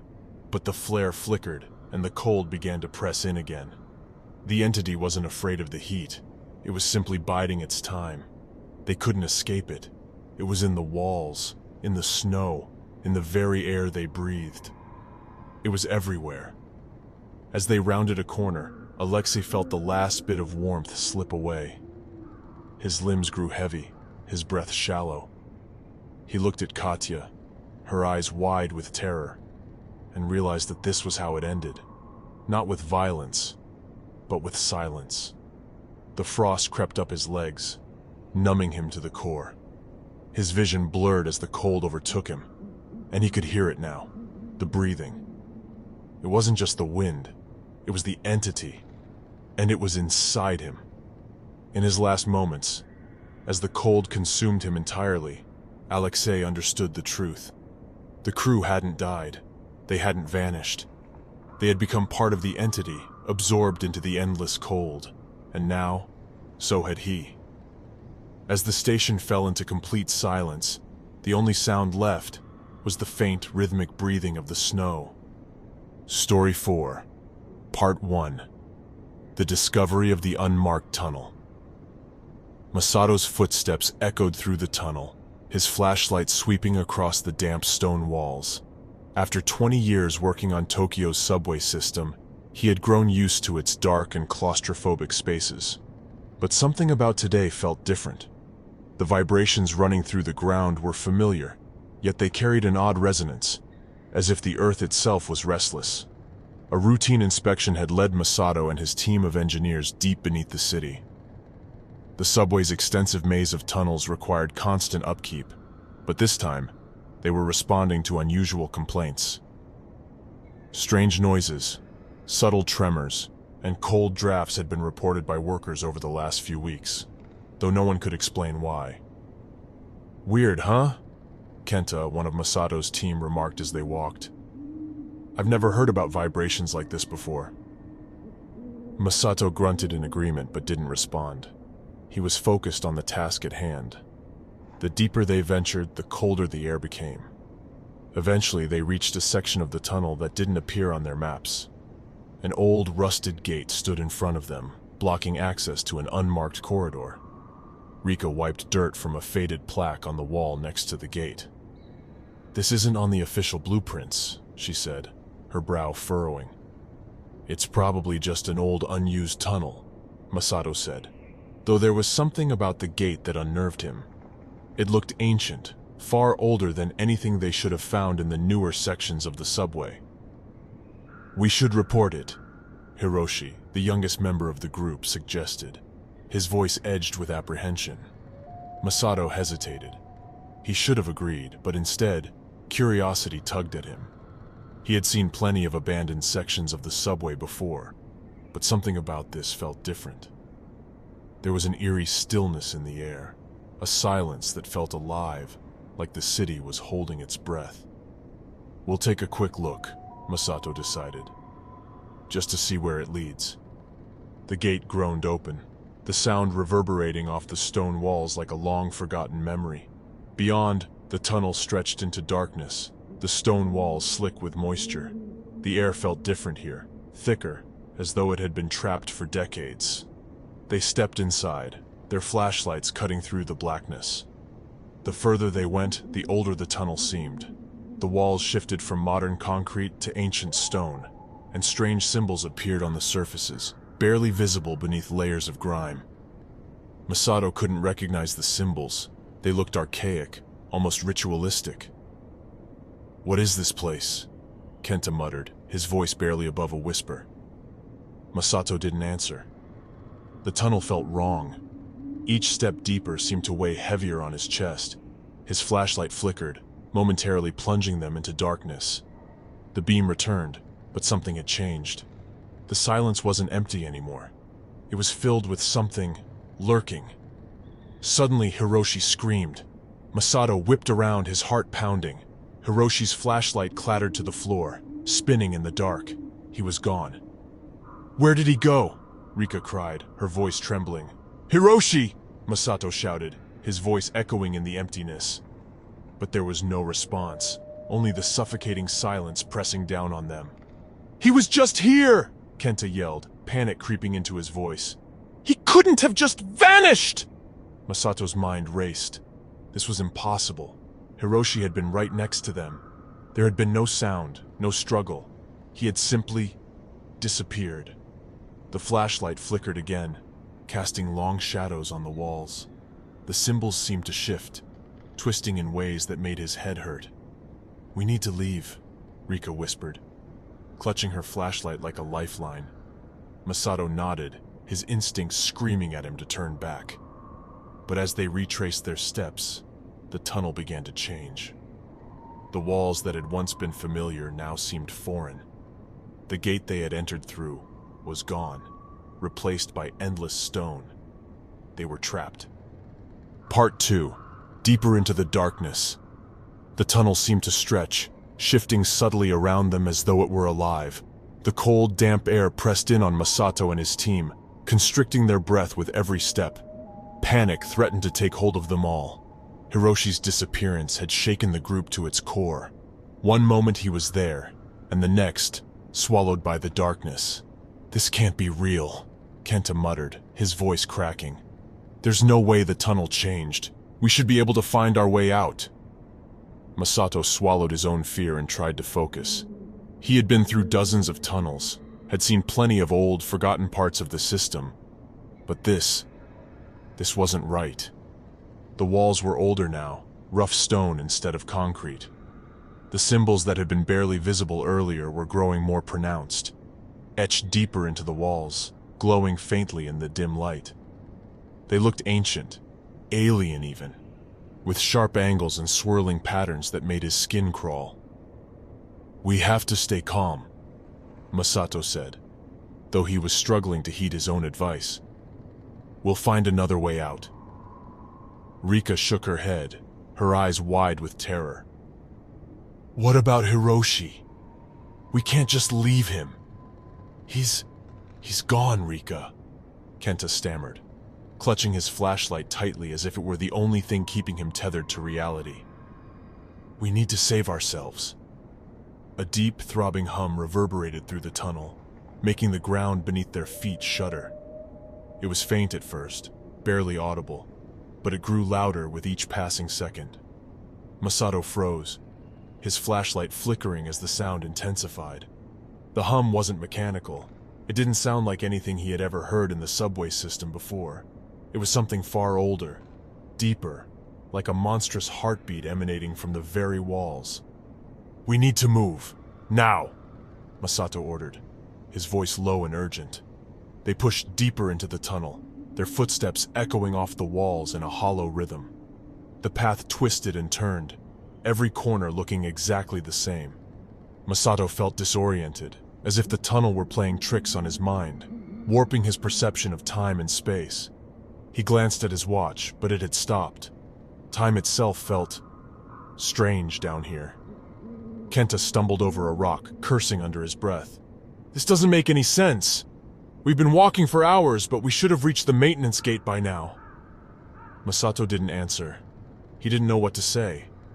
It was as if they were no longer in the same tunnel they had entered. The walls around them seemed to pulse, breathing in rhythm with the strange hum. Shadows shifted in the dim light, moving in ways that didn't match their own movements. Rika's flashlight flickered, casting long, distorted shadows on the walls. "Did you hear that?" she whispered. Masato strained his ears, listening. At first there was only silence, broken by the soft hum. But then he heard it, a faint whisper, like the wind rushing through a narrow passage. But it wasn't just air, it was voices, just barely audible, as though someone, or something, was speaking from deep within the stone itself. "We need to get out," Kenta said again, his voice more desperate now. "This place, it's wrong." Masato agreed. Every instinct he had screamed at him to turn around, to run, but they were trapped in a maze that seemed to change with every step. He scanned the walls, hoping to find some clue, some indication of where they were. Instead, he saw the symbols again, more pronounced than before, glowing faintly in the dark. They looked like writing, but no language he had ever seen.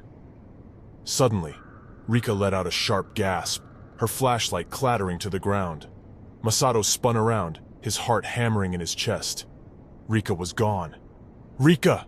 Kenta yelled, his voice filled with panic. Masato rushed to where she had been standing. There was no trace of her, just her flashlight lying on the floor, still flickering. She had disappeared just like Hiroshi, without a sound, without any warning. "This isn't possible," Kenta muttered, backing away from the spot where Rika had vanished. "We're being hunted." Masato's mouth was dry, his thoughts racing. He stared at the tunnel ahead of them, the stone walls pressing in, feeling more and more like they were alive. The strange hum pulsed louder now, vibrating through the ground beneath his feet. And then he saw it, a figure barely visible at the far end of the tunnel. It stood motionless, just out of reach of their light. Masato's heart stopped. "Do you see that?" he whispered. Kenta followed his gaze and froze, his eyes widening in terror. "What is that?" The figure didn't move. It just stood there, watching, waiting. Masato's pulse quickened. They had to get out. Whatever was down here with them, it was toying with them, luring them deeper into the darkness. Without a word, he grabbed Kenta's arm and pulled him forward, away from the figure. They didn't look back, but the tunnel wasn't finished with them yet. Part 3. The walls are alive. Masato and Kenta ran, their footsteps pounding in sync with the strange hum that echoed through the tunnel. Every turn felt like a dead end, as if the tunnel itself was folding in on them, closing off any possible escape. The walls seemed closer now, pulsing and shifting in the dim light. Masato had never been claustrophobic, but the oppressive atmosphere was beginning to take its toll. It felt like the tunnel was alive, breathing, watching. His thoughts kept circling back to Hiroshi and Rika. They were just gone. How could two people disappear without a trace? "This isn't real," Kenta muttered under his breath, clutching his flashlight so tightly his knuckles turned white. "This has to be some kind of nightmare." Masato didn't answer. His mind was racing, trying to make sense of the impossible situation they found themselves in. He had explored countless tunnels beneath Tokyo, but nothing like this. Nothing that felt predatory. The hum intensified, vibrating through the stone beneath their feet. The air was thick, suffocating. Every breath Masato took felt like it was being stolen from him. He glanced at Kenta, who was visibly shaking, his wide eyes darting from shadow to shadow. Suddenly, Kenta froze, his flashlight beam flickering over a section of the wall. "Do you see that?" Masato turned his light toward the spot Kenta had indicated. At first, it looked like any other part of the tunnel.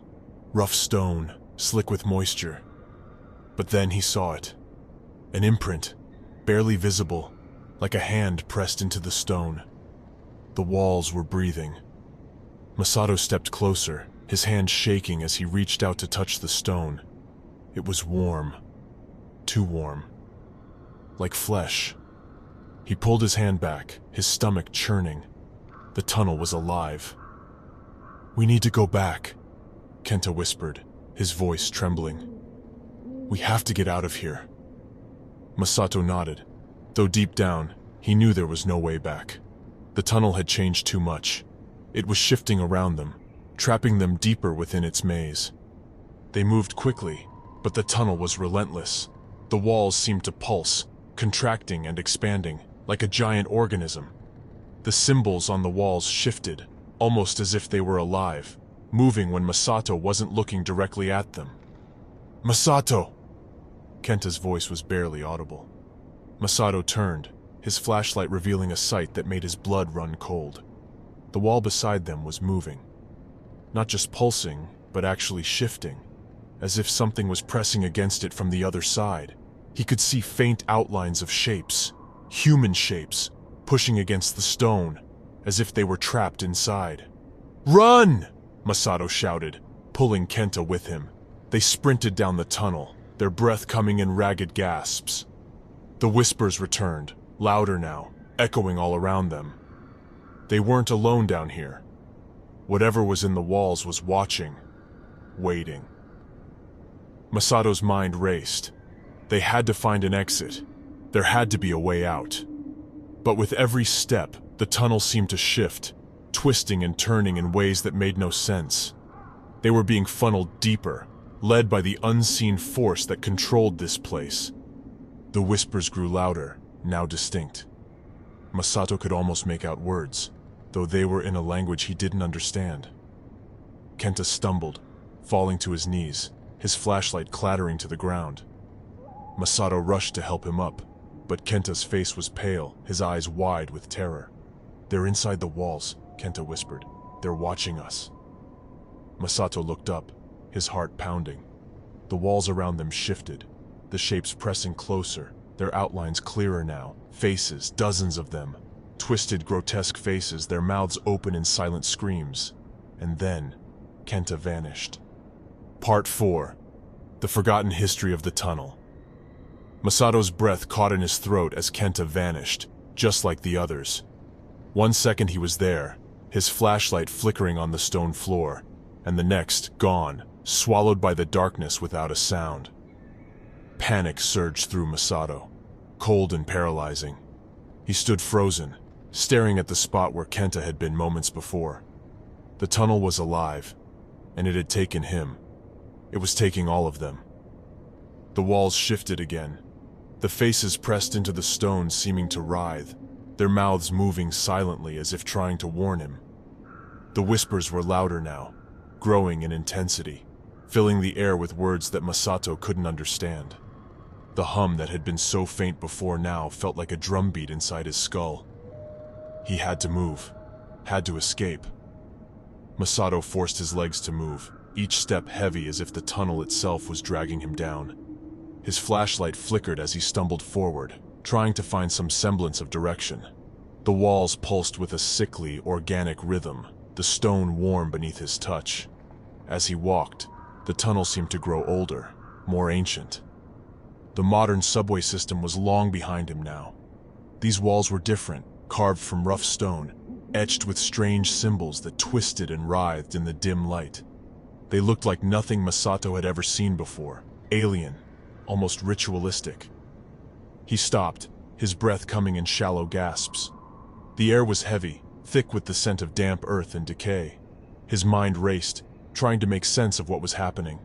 There had to be an explanation, something logical. But nothing about this was logical. The tunnel had come alive. It was feeding on them, drawing them deeper, one by one. As he moved further in, he stumbled upon something new. An old, decaying wooden door set into the stone. The wood was black with age, splintering at the edges, barely holding together. Carved into the wood were more of the strange symbols, twisted and sharp. Masato hesitated, his heart pounding. There was something on the other side of the door. He could feel it, a presence, heavy and malevolent, pressing against the wood. He didn't want to open it, but he knew he had no choice. Whatever was happening down here, this door held the answers. With a trembling hand, he pushed the door open. It creaked loudly, the sound echoing through the tunnel like a scream. Beyond the door was a small chamber, dimly lit by the faint glow of the symbols on the walls. In the center of the room was an old, rusted machine surrounded by strange markings on the floor. Masato's heart skipped a beat. This was no ordinary tunnel. This chamber, this place, was something else entirely. The machine in the center was ancient, its purpose unclear, but it hummed faintly with energy, as if it had been waiting for something. The symbols etched into the floor formed a circle around the machine, intricate and menacing. He stepped closer, his eyes scanning the room. Old weathered papers were scattered around the floor, covered in strange diagrams and notes written in a language he couldn't read. But among the papers, he spotted something he could understand. An old journal, its pages yellowed and brittle with age. Masato knelt down and picked up the journal, flipping through the fragile pages. The handwriting was frantic, scrawled in a mix of Japanese and some other language he didn't recognize. The entries were filled with technical notes, sketches of the subway system, but as he read further, the tone shifted. The writer described strange occurrences during the construction of the tunnel. Workers disappearing, unexplained sounds, walls that seemed to move on their own. Then the journal spoke of the machine. The writer described it as a project abandoned after the war, a secret government experiment that had gone horribly wrong. The tunnel wasn't just part of the subway system, it had been built on top of something far older, something buried deep beneath the city. The machine had been designed to harness whatever force lay beneath, but it had awakened something instead. Something that was never meant to be disturbed.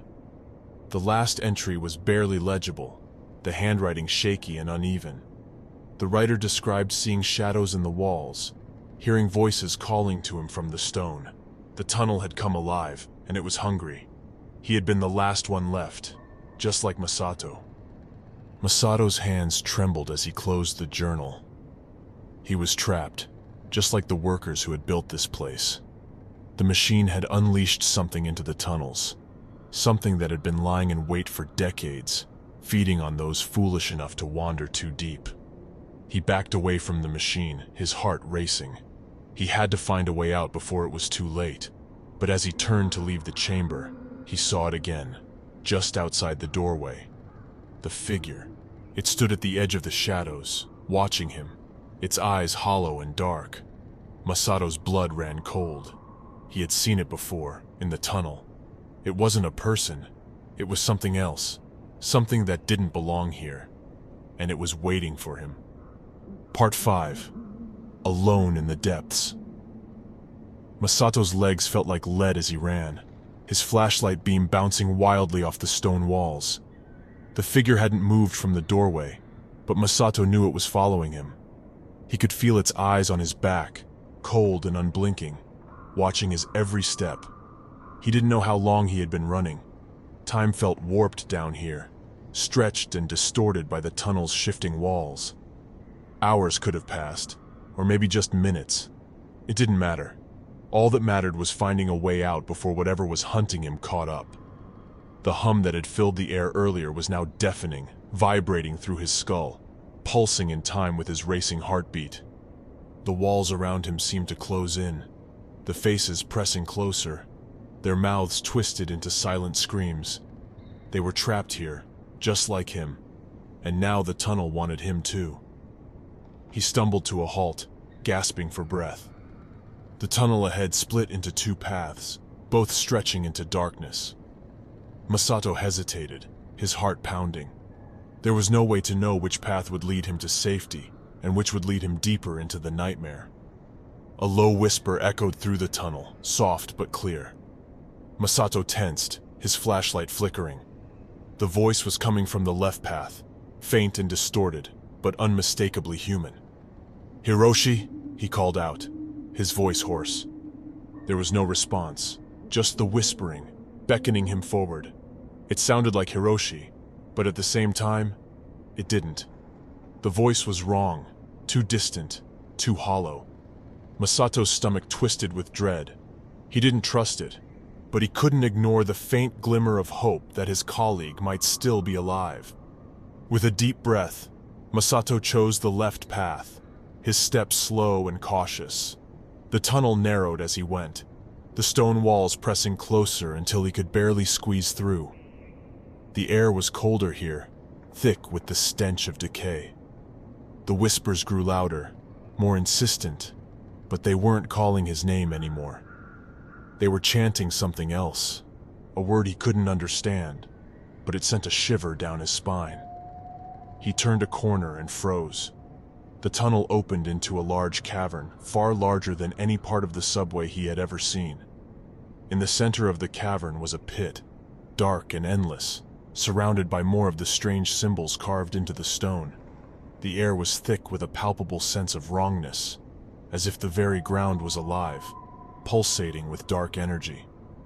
Masato's eyes were drawn to the edge of the pit, where something moved in the shadows.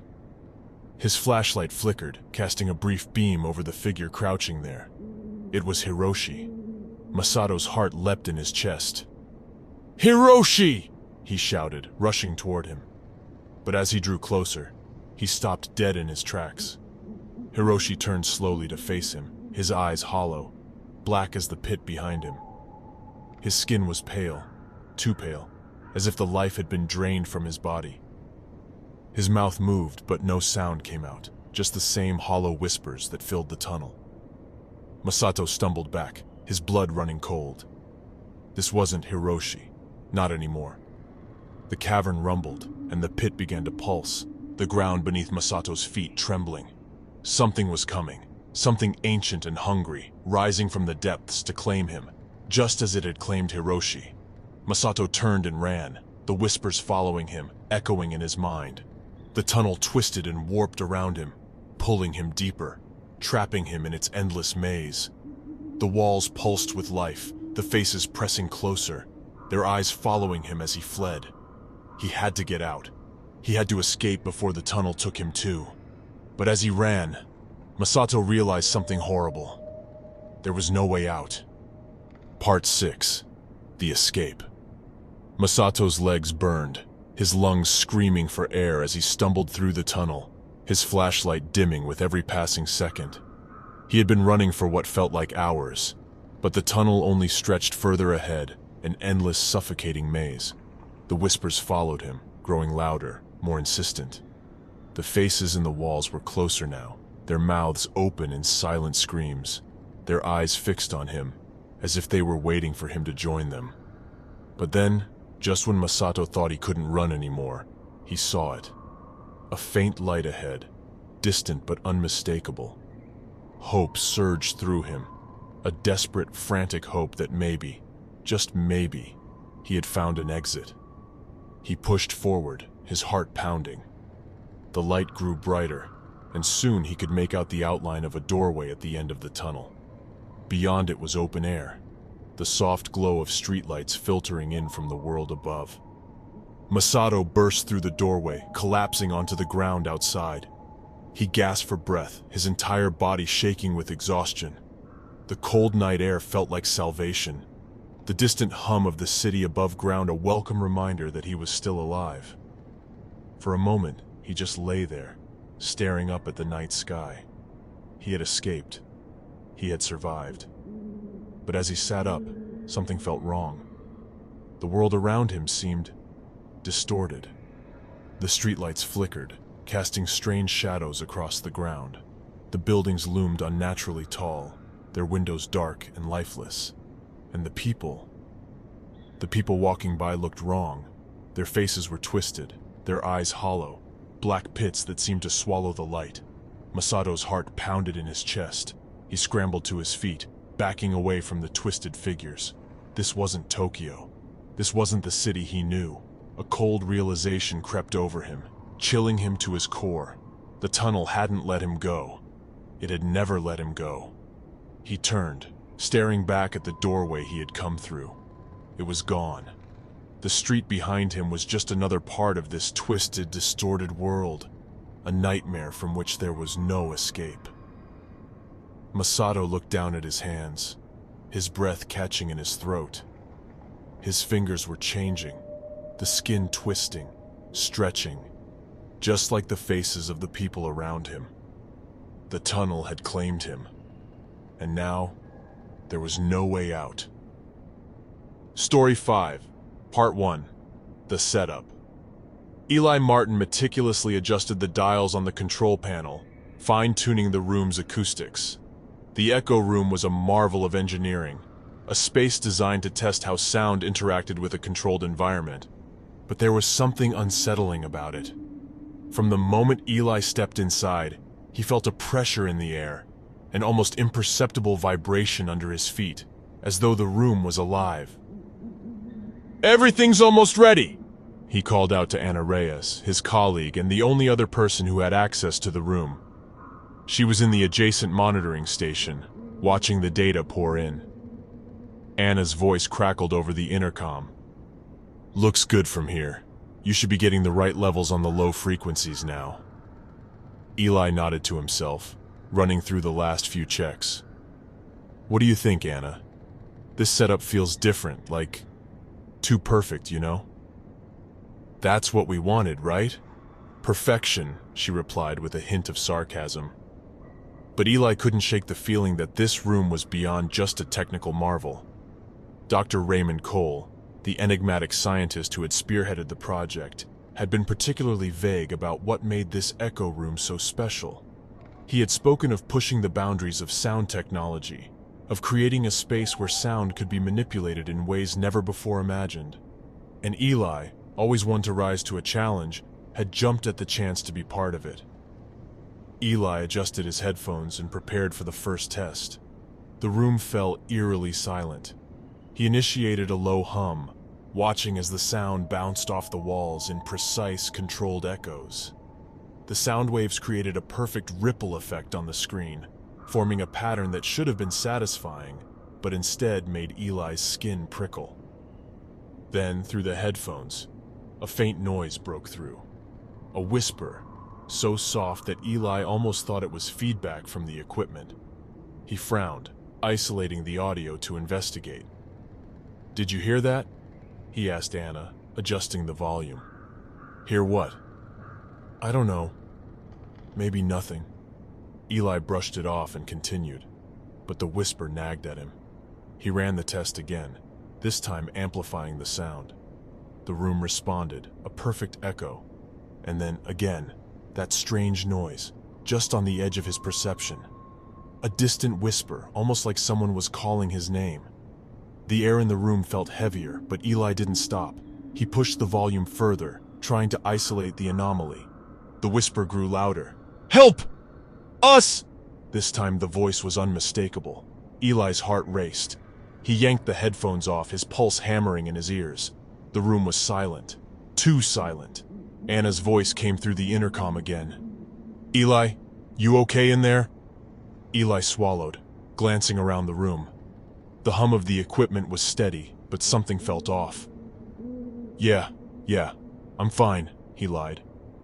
But even as he said it, he wasn't sure if he believed it. Part 2. The voices emerge. Eli couldn't shake the feeling as he returned to the echo room the next day. The whisper from yesterday haunted him. It wasn't just feedback or a glitch. He knew that much. He had to figure out what it was. Anna was already at her workstation, looking concerned. "You sure you want to do this again today?" "Yesterday was weird." "Yeah," Eli said, trying to sound more confident than he felt. "I'm sure. I just need to isolate whatever it was we heard."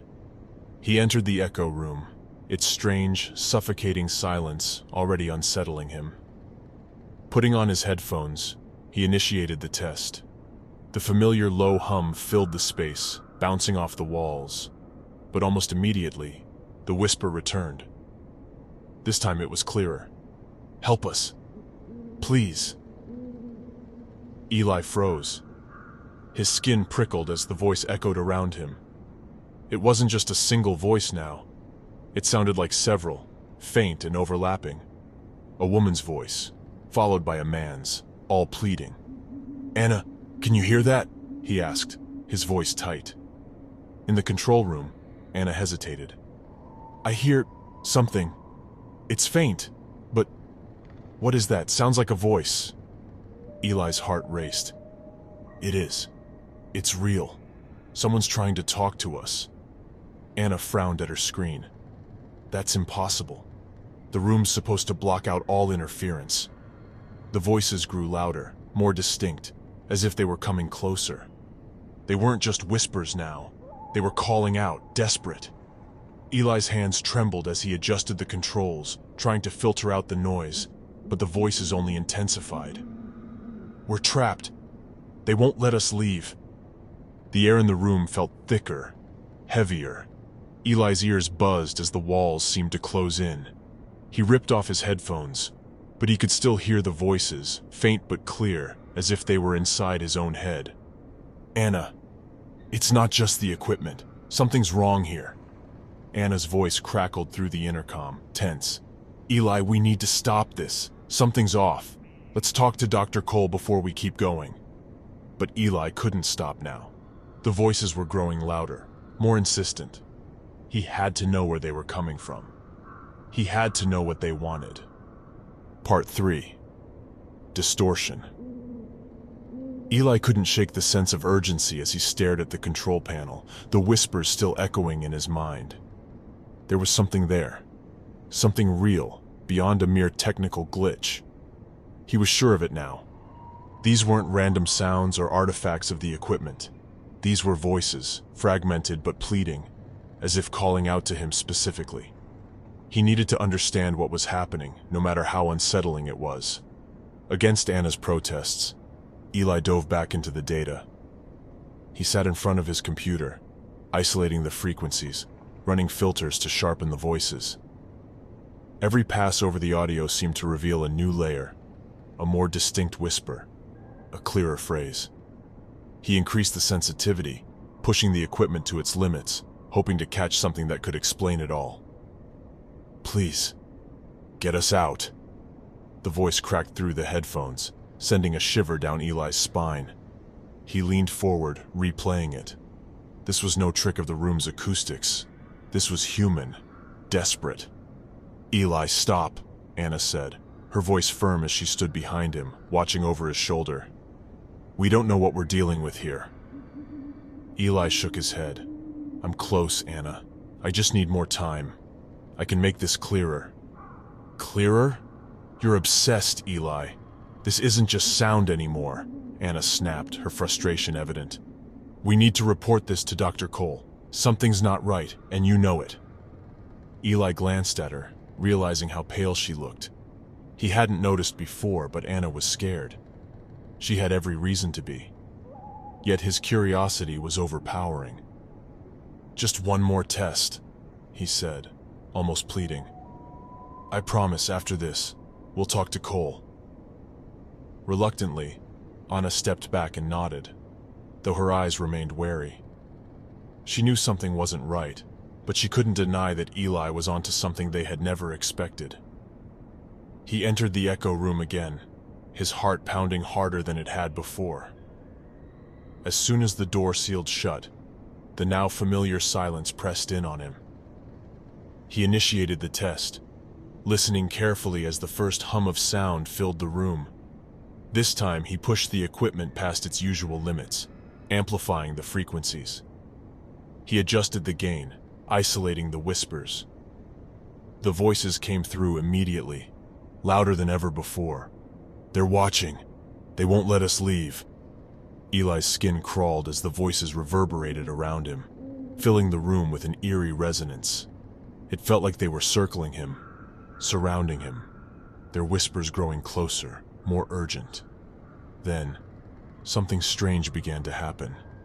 The walls of the room, once rigid and sterile, seemed to shift. The sound waves, bouncing perfectly before, now distorted in unnatural ways. Eli watched as the precise patterns on the screen turned jagged, chaotic.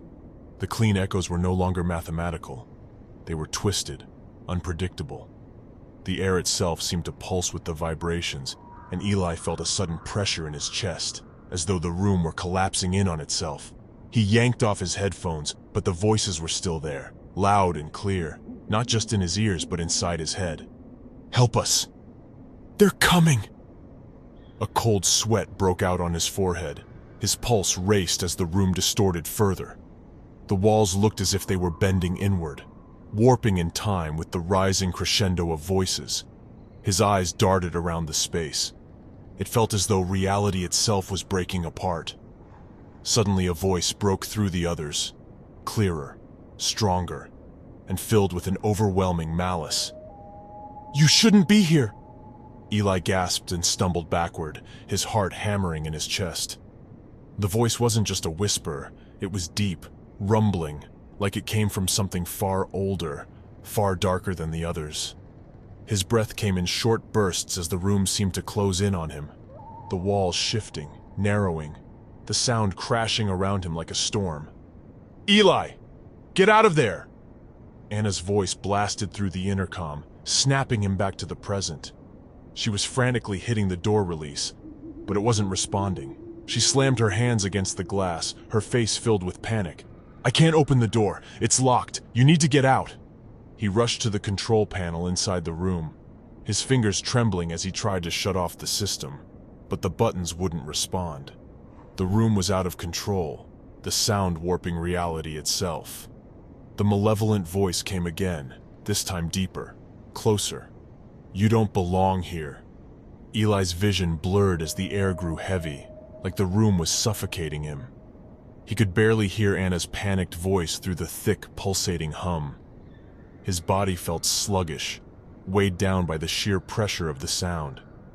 He staggered backward, barely managing to stay on his feet. Then, without warning, the room fell silent. For a moment, Eli thought it was over. But the silence was worse. It was unnatural, oppressive, like the calm before a storm. His heart pounded in his chest and he glanced around, waiting for the next attack. But the room remained still. The door finally hissed open and Anna rushed in, grabbing Eli by the arm and pulling him out. "What the hell was that?" she demanded, her voice shaking. "The system locked up, and you were... God, Eli, you looked like you were going to pass out!" Eli blinked, trying to focus. His head was pounding, and the voices still whispered faintly in the back of his mind. "It's the room. It's not just amplifying sound. It's doing something else." Anna stared at him, horrified. "We need to stop this. We need to talk to Dr. Cole, now." Eli nodded, finally realizing the gravity of what was happening. The room wasn't just amplifying sound. It was distorting reality, warping everything around it. And whatever was inside, it wanted to get out. Part 4. Revelations. Eli and Anna hurried down the dim hallway, their footsteps echoing ominously. The events in the echo room had shaken them, but now they had bigger concerns. They needed answers from Dr. Cole, answers he had been avoiding for too long. They reached Cole's office, and Eli knocked harder than he intended. The door creaked open, revealing Dr. Raymond Cole sitting behind his desk. His usual calm demeanor seemed even more unsettling now. "What's this about?" Cole asked, though his voice carried an air of suspicion. Eli didn't hold back. "The echo room. We've been hearing voices, real voices. They're not glitches or sound interference. They're people, trapped, pleading for help." Cole's expression didn't change, but a flicker of recognition passed through his eyes. "Voices?" Anna stepped forward, her frustration boiling over. "It's not just voices. The room is distorting reality. The walls, everything in there is warping. We barely made it out today." Cole's face remained impassive, his fingers steepled together. "I see you've reached the threshold." "The threshold?" Eli demanded. "What's that supposed to mean? You knew this was going to happen?" Cole sighed, leaning back in his chair. "What you've encountered is no malfunction. The echo room isn't just an acoustic experiment. It's something far more advanced. It was designed to probe beyond our reality." Eli's heart sank as the weight of Cole's words hit him. "What do you mean, beyond our reality?" Cole stood up, pacing slowly behind his desk. "The room amplifies sound, yes, but it also reaches into what we call asterisk liminal spaces, the places between existence. You've been hearing remnants of consciousness, trapped echoes of people who were caught between life and death." Anna's eyes widened, her voice shaking with disbelief. "Are you saying these voices are asterisk people asterisk? That they're stuck in there?" Cole nodded, his expression unreadable. "Yes, some of them are what's left of our early test subjects." Eli felt a chill crawl up his spine. "Test subjects? You trapped people in there?" "It wasn't intentional," Cole said quickly, his tone defensive. "The room's effects were unpredictable at first. We didn't fully understand its power." "You're telling me you asterisk lost asterisk people? People are missing because of that room?" Anna's voice was barely a whisper now, trembling with fear and rage. Cole remained calm. "They weren't lost, Anna. They transitioned. Their consciousness is still alive in some form within the room's acoustic field. We're working on understanding how to reverse the process. Eli clenched his fists, barely containing his anger. You're playing with forces you don't understand. Those voices, they're begging to be freed, but they're also warning us. Something else is in there. Cole's eyes darkened. We've suspected as much. The room taps into places that shouldn't be accessible to us. There are entities in those spaces, some benign, others hostile. Anna's face went pale. You've heard them too? Cole nodded slowly. Yes. The malevolent voice you heard is an echo of something darker, something older. The room doesn't just amplify sound, it opens a door, and we don't fully control what comes through. Eli stared at him in disbelief. And you let us walk in there, without warning? Cole didn't flinch. We needed the data, and you were the best at interpreting sound. I couldn't risk telling you too much before we were certain. Anna shook her head, stepping away from Cole. You used us. You've known all along, and now we're part of this. You need to shut it down, Cole. The room, it's dangerous. But Cole's face remained cold, unwavering. We can't shut it down. Not yet. We're close to a breakthrough. The room holds the key to unlocking communication with whatever exists beyond death. We're on the verge of understanding the afterlife itself. Eli couldn't believe what he was hearing. At what cost, Cole? People are suffering in there. You can't just treat them like data points. You don't understand, Cole snapped, his voice rising for the first time. This discovery will change everything. Science, religion, humanity's understanding of existence. We can't just stop because it's uncomfortable. Anna stepped in front of Eli, her voice low but firm. It's not just uncomfortable, Cole. It's wrong. Those voices want out, and whatever else is in there, it's getting stronger. You've lost control of it. Cole looked between them, his expression cold. I haven't lost control. I've gained insight. The room is evolving, yes, but that's the point. It's pushing the boundaries of what we know. You're both scared, but fear is part of progress. A sudden loud screech ripped through the office, startling all three of them. Eli's ears rang as the distortion grew, the same sound that had nearly overwhelmed him in the echo room. It was coming from the building itself. The room is reaching out, Cole said quietly, almost in awe. It's starting to break through. Eli grabbed Anna's arm, pulling her toward the door. We're done here. We need to get out of this facility. Now. Cole watched them go, his face unreadable.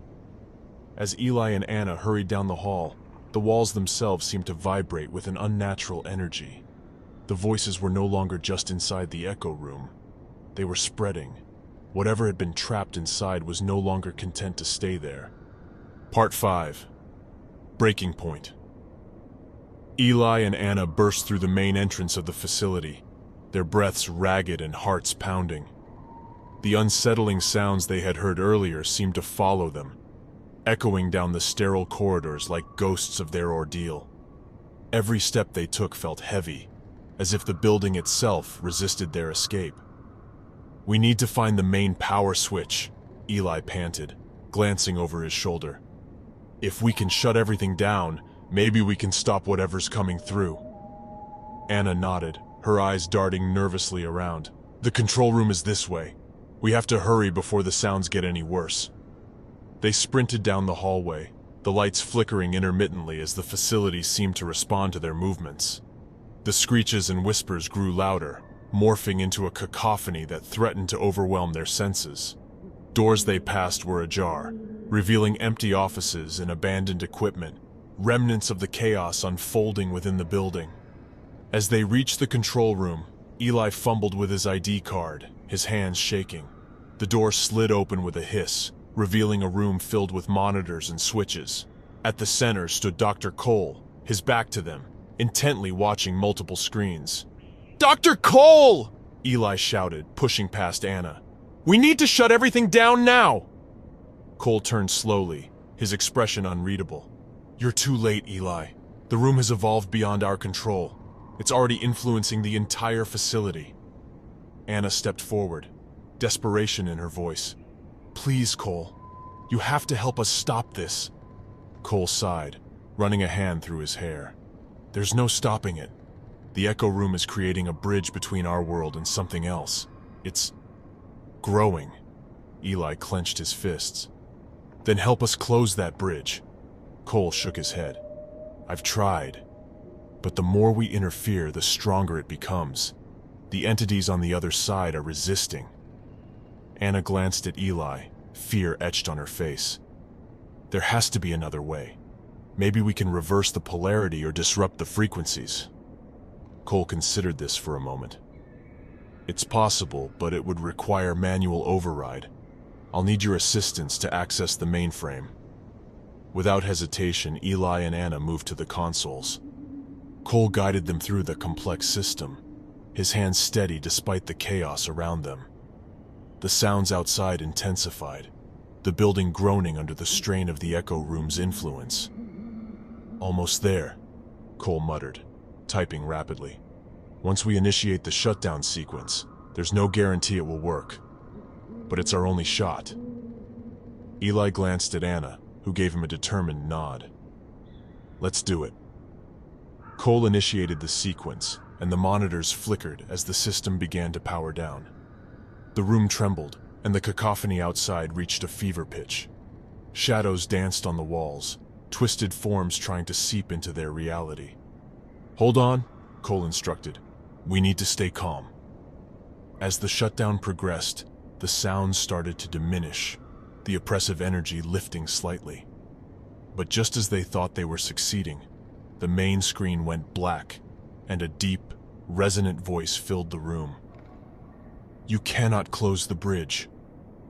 We are eternal. Eli felt a chill run down his spine. What do you want? The voice echoed, omnipresent. To exist, to communicate, to transcend. Anna looked at Cole, who seemed momentarily frozen. We have to keep going, she urged.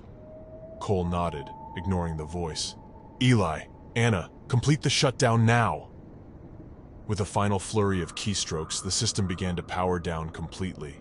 The monitors went dark, the lights dimmed, and the building fell into an uneasy silence. The oppressive presence lifted, and the unsettling sounds ceased. Breathing heavily, the three stood in the dim control room. Is it over? Anna whispered. Cole looked around, his expression weary. I think so. The bridge is closing, but we need to secure the Echo Room to prevent any future attempts to reopen it. Eli nodded, still shaken. What now? Cole met his gaze, a mix of relief and sorrow in his eyes. Now we make sure this never happens again. We dismantle the equipment and ensure the Echo Room remains sealed. As they began the process of securing the facility, Eli couldn't help but feel the weight of what they had experienced. The Echo Room had opened a door to something beyond their understanding, something that sought connection and existence.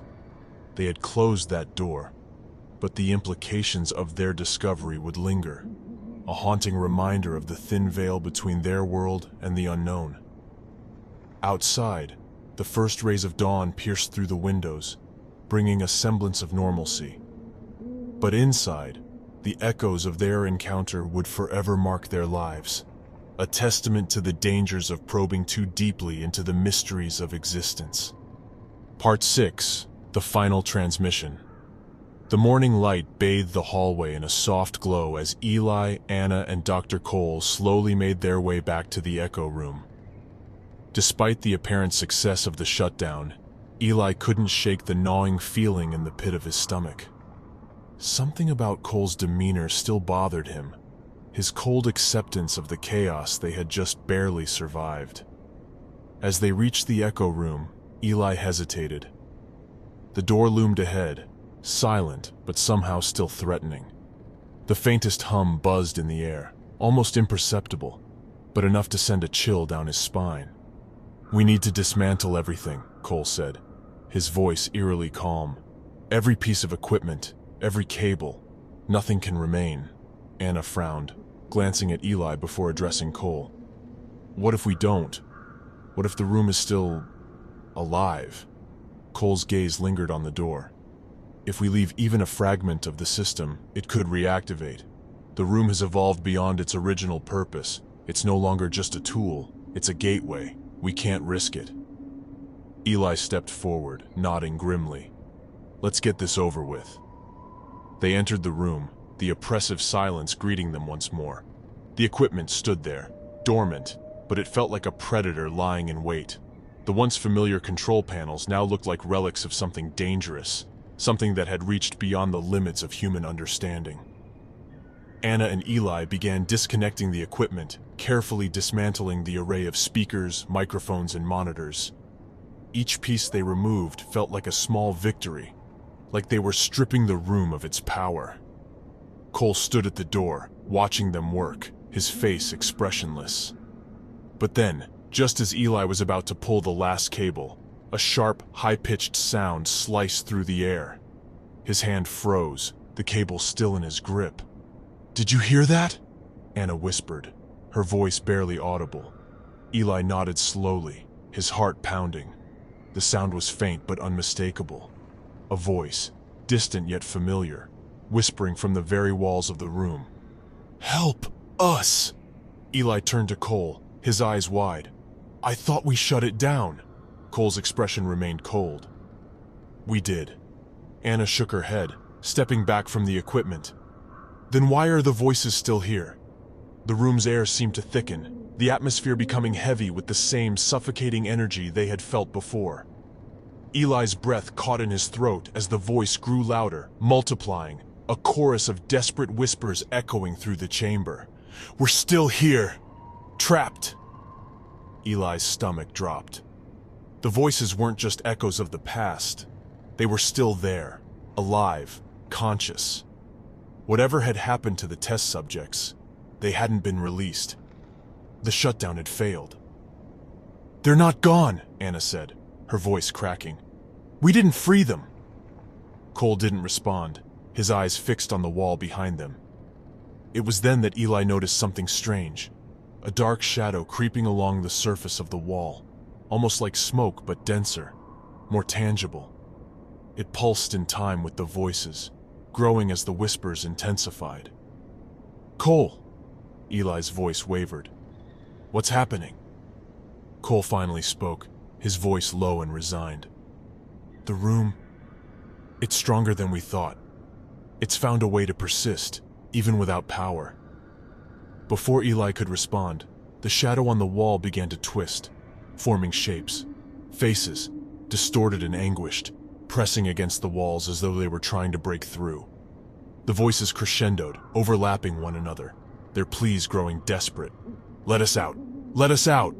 Eli took a step back, his mind racing. "We need to leave. Now!" Anna turned to the door, but it slammed shut with a deafening clang, trapping them inside. The lights flickered, and the room's hum grew into a menacing vibration that rattled the walls. "We're not alone," Anna whispered, her eyes wide with terror. Eli looked at Cole, who stood eerily still, his gaze locked on the shifting shadows. "You knew this would happen, didn't you?" Cole didn't answer, but the flicker of something, guilt perhaps, crossed his face. The room's vibrations grew more violent, and the faces in the walls pressed harder, their screams now piercing. The room was coming alive. "We have to stop it!" Eli shouted over the din. He rushed to the control panel, desperately trying to rewire the system, but the equipment refused to respond. The voices grew louder, and the shadow began creeping toward them, reaching for their very presence. Anna grabbed Eli's arm. "It's too late! We can't stop it!" Eli's heart raced, but then he saw something. The main transmitter still active in the corner of the room. "The transmitter! It's still running!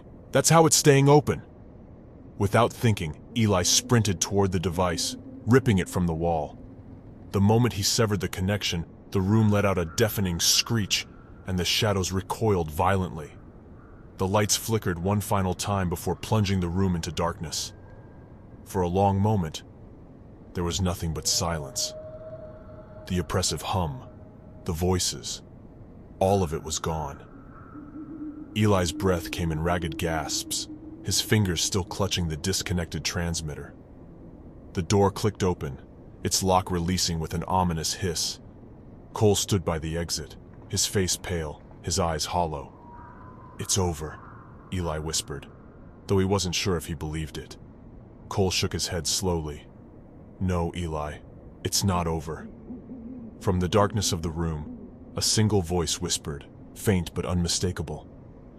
Eli froze, his blood running cold. "We're still here." The room may have been silenced, but something had crossed over. Something was now loose in their world, and it wasn't going back. Story 6. The Festival of Glowing Mushrooms. Part 1. The Arrival. Carlos arrived in Indonesia with high hopes for his latest documentary project. His previous films had garnered some attention, focusing on the remote cultures and natural wonders of the world. But this festival promised to be something special. The **** Festival of Glowing Mushrooms *** was unlike anything else he had ever seen or filmed before. Nestled deep in the forests of Indonesia, the annual event attracted visitors from all over the world, drawn by the stunning spectacle of bioluminescent mushrooms that appeared only once a year. It was a celebration of nature's wonders, mystical and surreal, with thousands of mushrooms lighting up the night like stars fallen to the forest floor. Carlos had heard rumors about the mushrooms for years, whispers of a magical, almost otherworldly quality to them. But until he arrived, he had no idea just how breathtaking they truly were. The small village of *** Gunung Kessel***, where the festival was held, was charming and remote, nestled at the foot of a mountain and surrounded by thick jungle. As Carlos set up his camera equipment and prepared for his first day of filming, he couldn't help but feel a sense of awe. The mushrooms, glowing faintly even in the late afternoon, seemed to pulse with life. Their soft blue and green light shimmered beneath the dense canopy, giving the entire forest an ethereal glow. He was welcomed warmly by the villagers, who were proud of their unique festival. They explained the significance of the mushrooms, the *** Kahaya or moss lights, which had been celebrated for centuries as a symbol of the connection between the people and the land.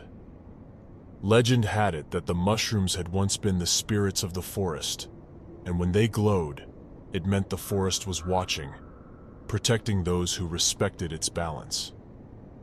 Carlos interviewed a few villagers, eager to capture their stories for his documentary. They spoke of the ancient traditions surrounding the festival, the offerings made to the forest spirits, and the legends of the mushroom's power. But there was something else, an unspoken fear behind their words. Every now and then, Carlos noticed the villagers would glance nervously at the mushrooms or at the darkened edges of the forest, as if they were watching for something or someone. It wasn't long before the festival began in full force. People from nearby villages and tourists from around the world gathered in the heart of the jungle, dancing, laughing, and marveling at the glowing mushrooms. The air was filled with the scent of incense and the sound of traditional music, giving the entire celebration a dreamlike quality. But for all its beauty, there was something unsettling about the mushrooms. Carlos couldn't shake the feeling that they were more than just a natural wonder. The way they seemed to shift and pulse, as if responding to the people around them, gave him an eerie sense that they were watching, waiting. He tried to dismiss the feeling. After all, this was a celebration of nature's magic, a chance to witness something rare and beautiful. But as the night wore on and the glowing mushrooms brightened, Carlos began to feel the weight of the jungle pressing in on him. And then, the disappearances started. Part 2. The First Vanishing. The morning after the festival, the village was unusually quiet. Carlos noticed it immediately as he walked through the small, winding streets with his camera. The air was thick with tension, a stark contrast to the joyous celebration of the previous night. He met with his translator, ***Wira***, a local man in his 30s who had been helping Carlos navigate the area and communicate with the villagers. Weira's face was drawn, his usual easygoing demeanor replaced with a tight-lipped silence. "What's going on?" Carlos asked, adjusting his camera gear as they headed toward the village center. Weira hesitated before answering. "A few people didn't come back after the festival last night. At first, the elders thought they had wandered into the jungle and gotten lost, but this has happened before." "People disappearing?" Carlos asked, his pulse quickening. Weira nodded. "Every few years. Not many, just one or two.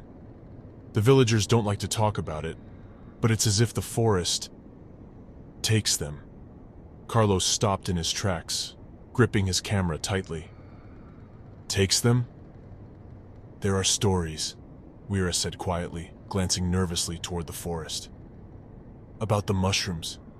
They say the Kahaya can see more than we realize. The legends say that when the forest spirits are displeased, they claim someone. A life for a life. But it's just a story. No one really knows what happens." Carlos felt a chill creep down his spine. He had come here to document the beauty of the festival, to capture the mystical glow of the mushrooms. But now it seemed there was something far darker lurking beneath the surface. "How many people are missing?" Carlos asked. "3, Weira replied. 2 villagers and 1 tourist. They went into the jungle after the festival and never returned." "Do you think they'll come back?" Carlos asked, already knowing the answer. Weira didn't respond. He didn't have to. The rest of the day was tense. Carlos tried to focus on filming more interviews with the villagers, but the energy in the air had changed. The once vibrant and celebratory mood was now filled with whispers and sidelong glances, as if everyone was waiting for something to happen. The villagers were uneasy, and some had even begun packing their belongings, preparing to leave early. Carlos couldn't shake the feeling that something was watching him. Every time he walked past a cluster of glowing mushrooms, he felt their soft light shift, as if it were following his movements. The feeling was subtle but undeniable, and it gnawed at him throughout the day. That evening, the village elders held a meeting. Carlos wasn't invited, but he overheard enough to know that they were concerned. They spoke of the disappearances in hushed voices, discussing whether they should cancel the rest of the festival or continue as planned. Some believed the forest would return the missing if they made the proper offerings, while others feared that the spirits had already made their decision. Carlos wasn't sure what to believe. He wanted to dismiss the disappearances as simple accidents, people getting lost in the jungle after a night of drinking and celebration. But there was something about the mushrooms, something about the way they glowed and pulsed that made him question everything. That night, Carlos decided to stay up and film the forest. He set up his camera at the edge of the village, facing the thick jungle where the mushrooms grew in abundance. He wanted to capture the glow in all its eerie beauty, to see if he could document whatever it was that the villagers feared. As he watched the footage through the viewfinder, something strange happened. The mushrooms were glowing as they had the night before, their soft blue and green light shimmering in the darkness.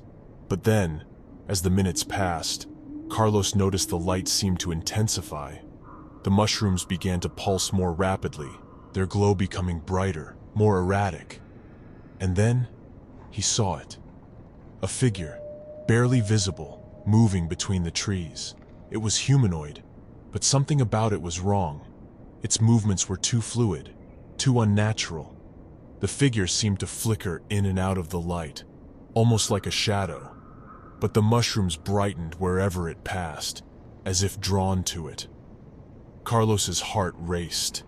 He adjusted the focus, trying to get a better look, but the figure disappeared into the jungle before he could capture it clearly. For a long time he sat there, staring at the glowing mushrooms, his breath shallow and his mind racing. He rewound the footage and watched it again, but the figure was still too blurry, too indistinct to make out. Whatever it wasn't human. Part 3.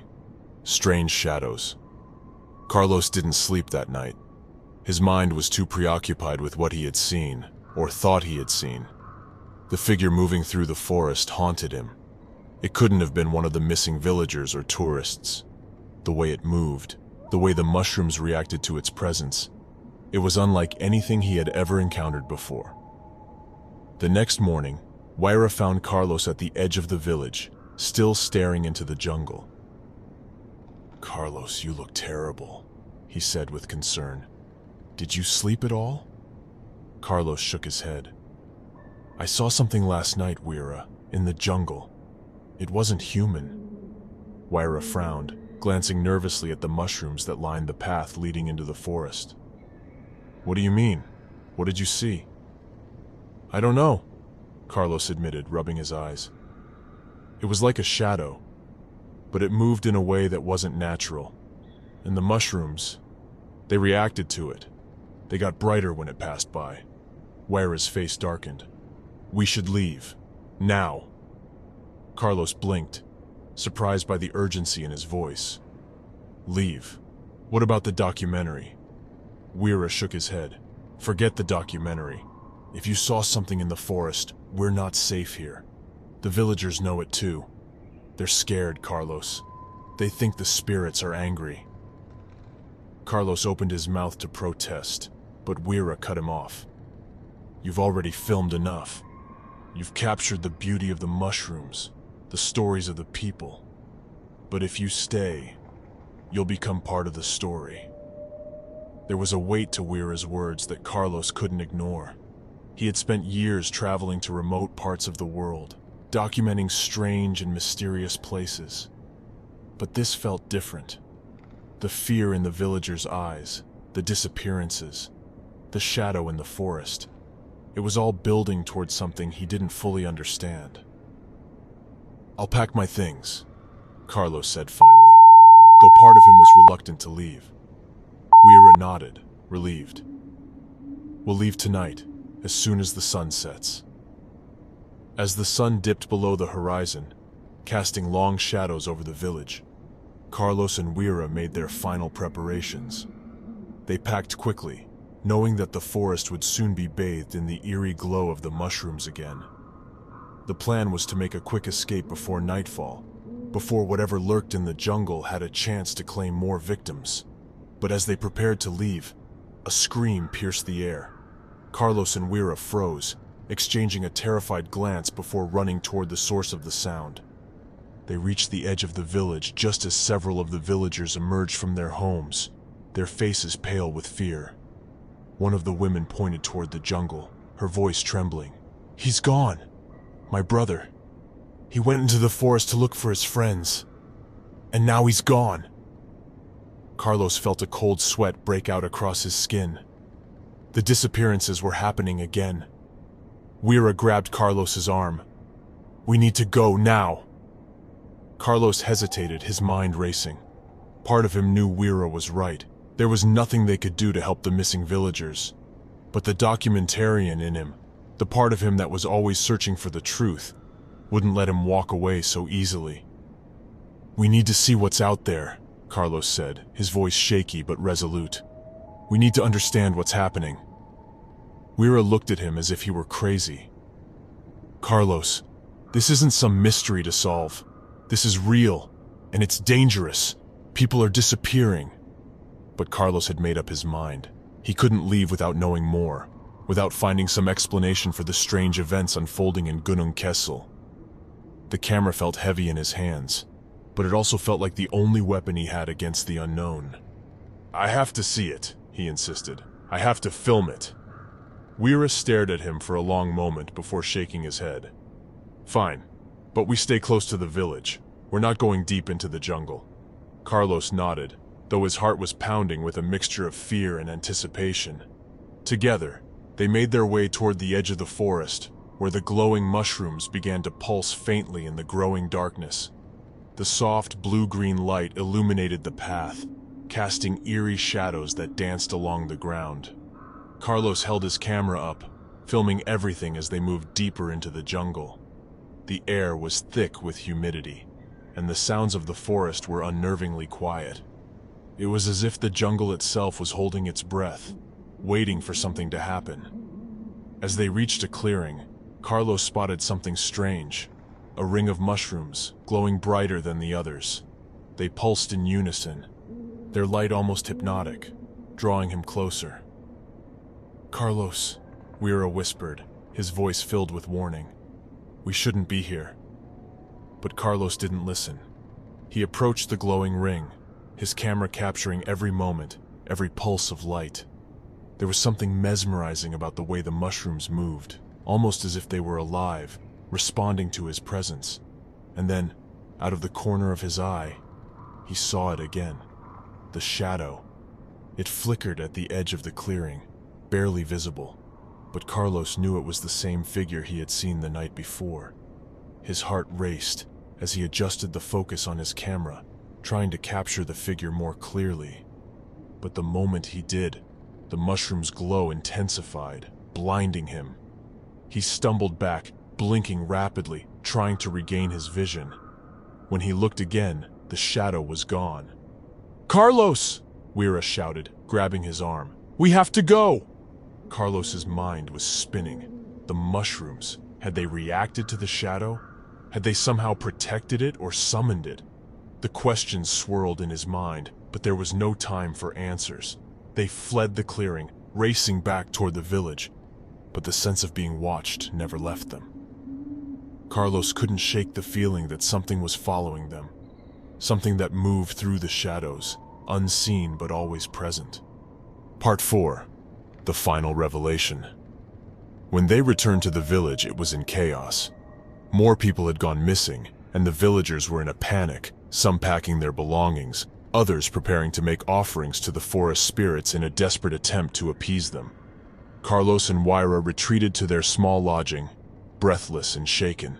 The events of the night had only deepened the mystery, and Carlos's footage, though incomplete, confirmed what he had feared all along. Something was in the forest, something that defied explanation. "I told you we should have left," Weira muttered, pacing back and forth. "This place is cursed." Carlos sat at the small wooden table reviewing the footage on his camera. The images were shaky, blurred, but the shadow was there. He could see it moving between the trees, just as it had the night before. And the mushrooms, the way they had glowed brighter, almost protectively.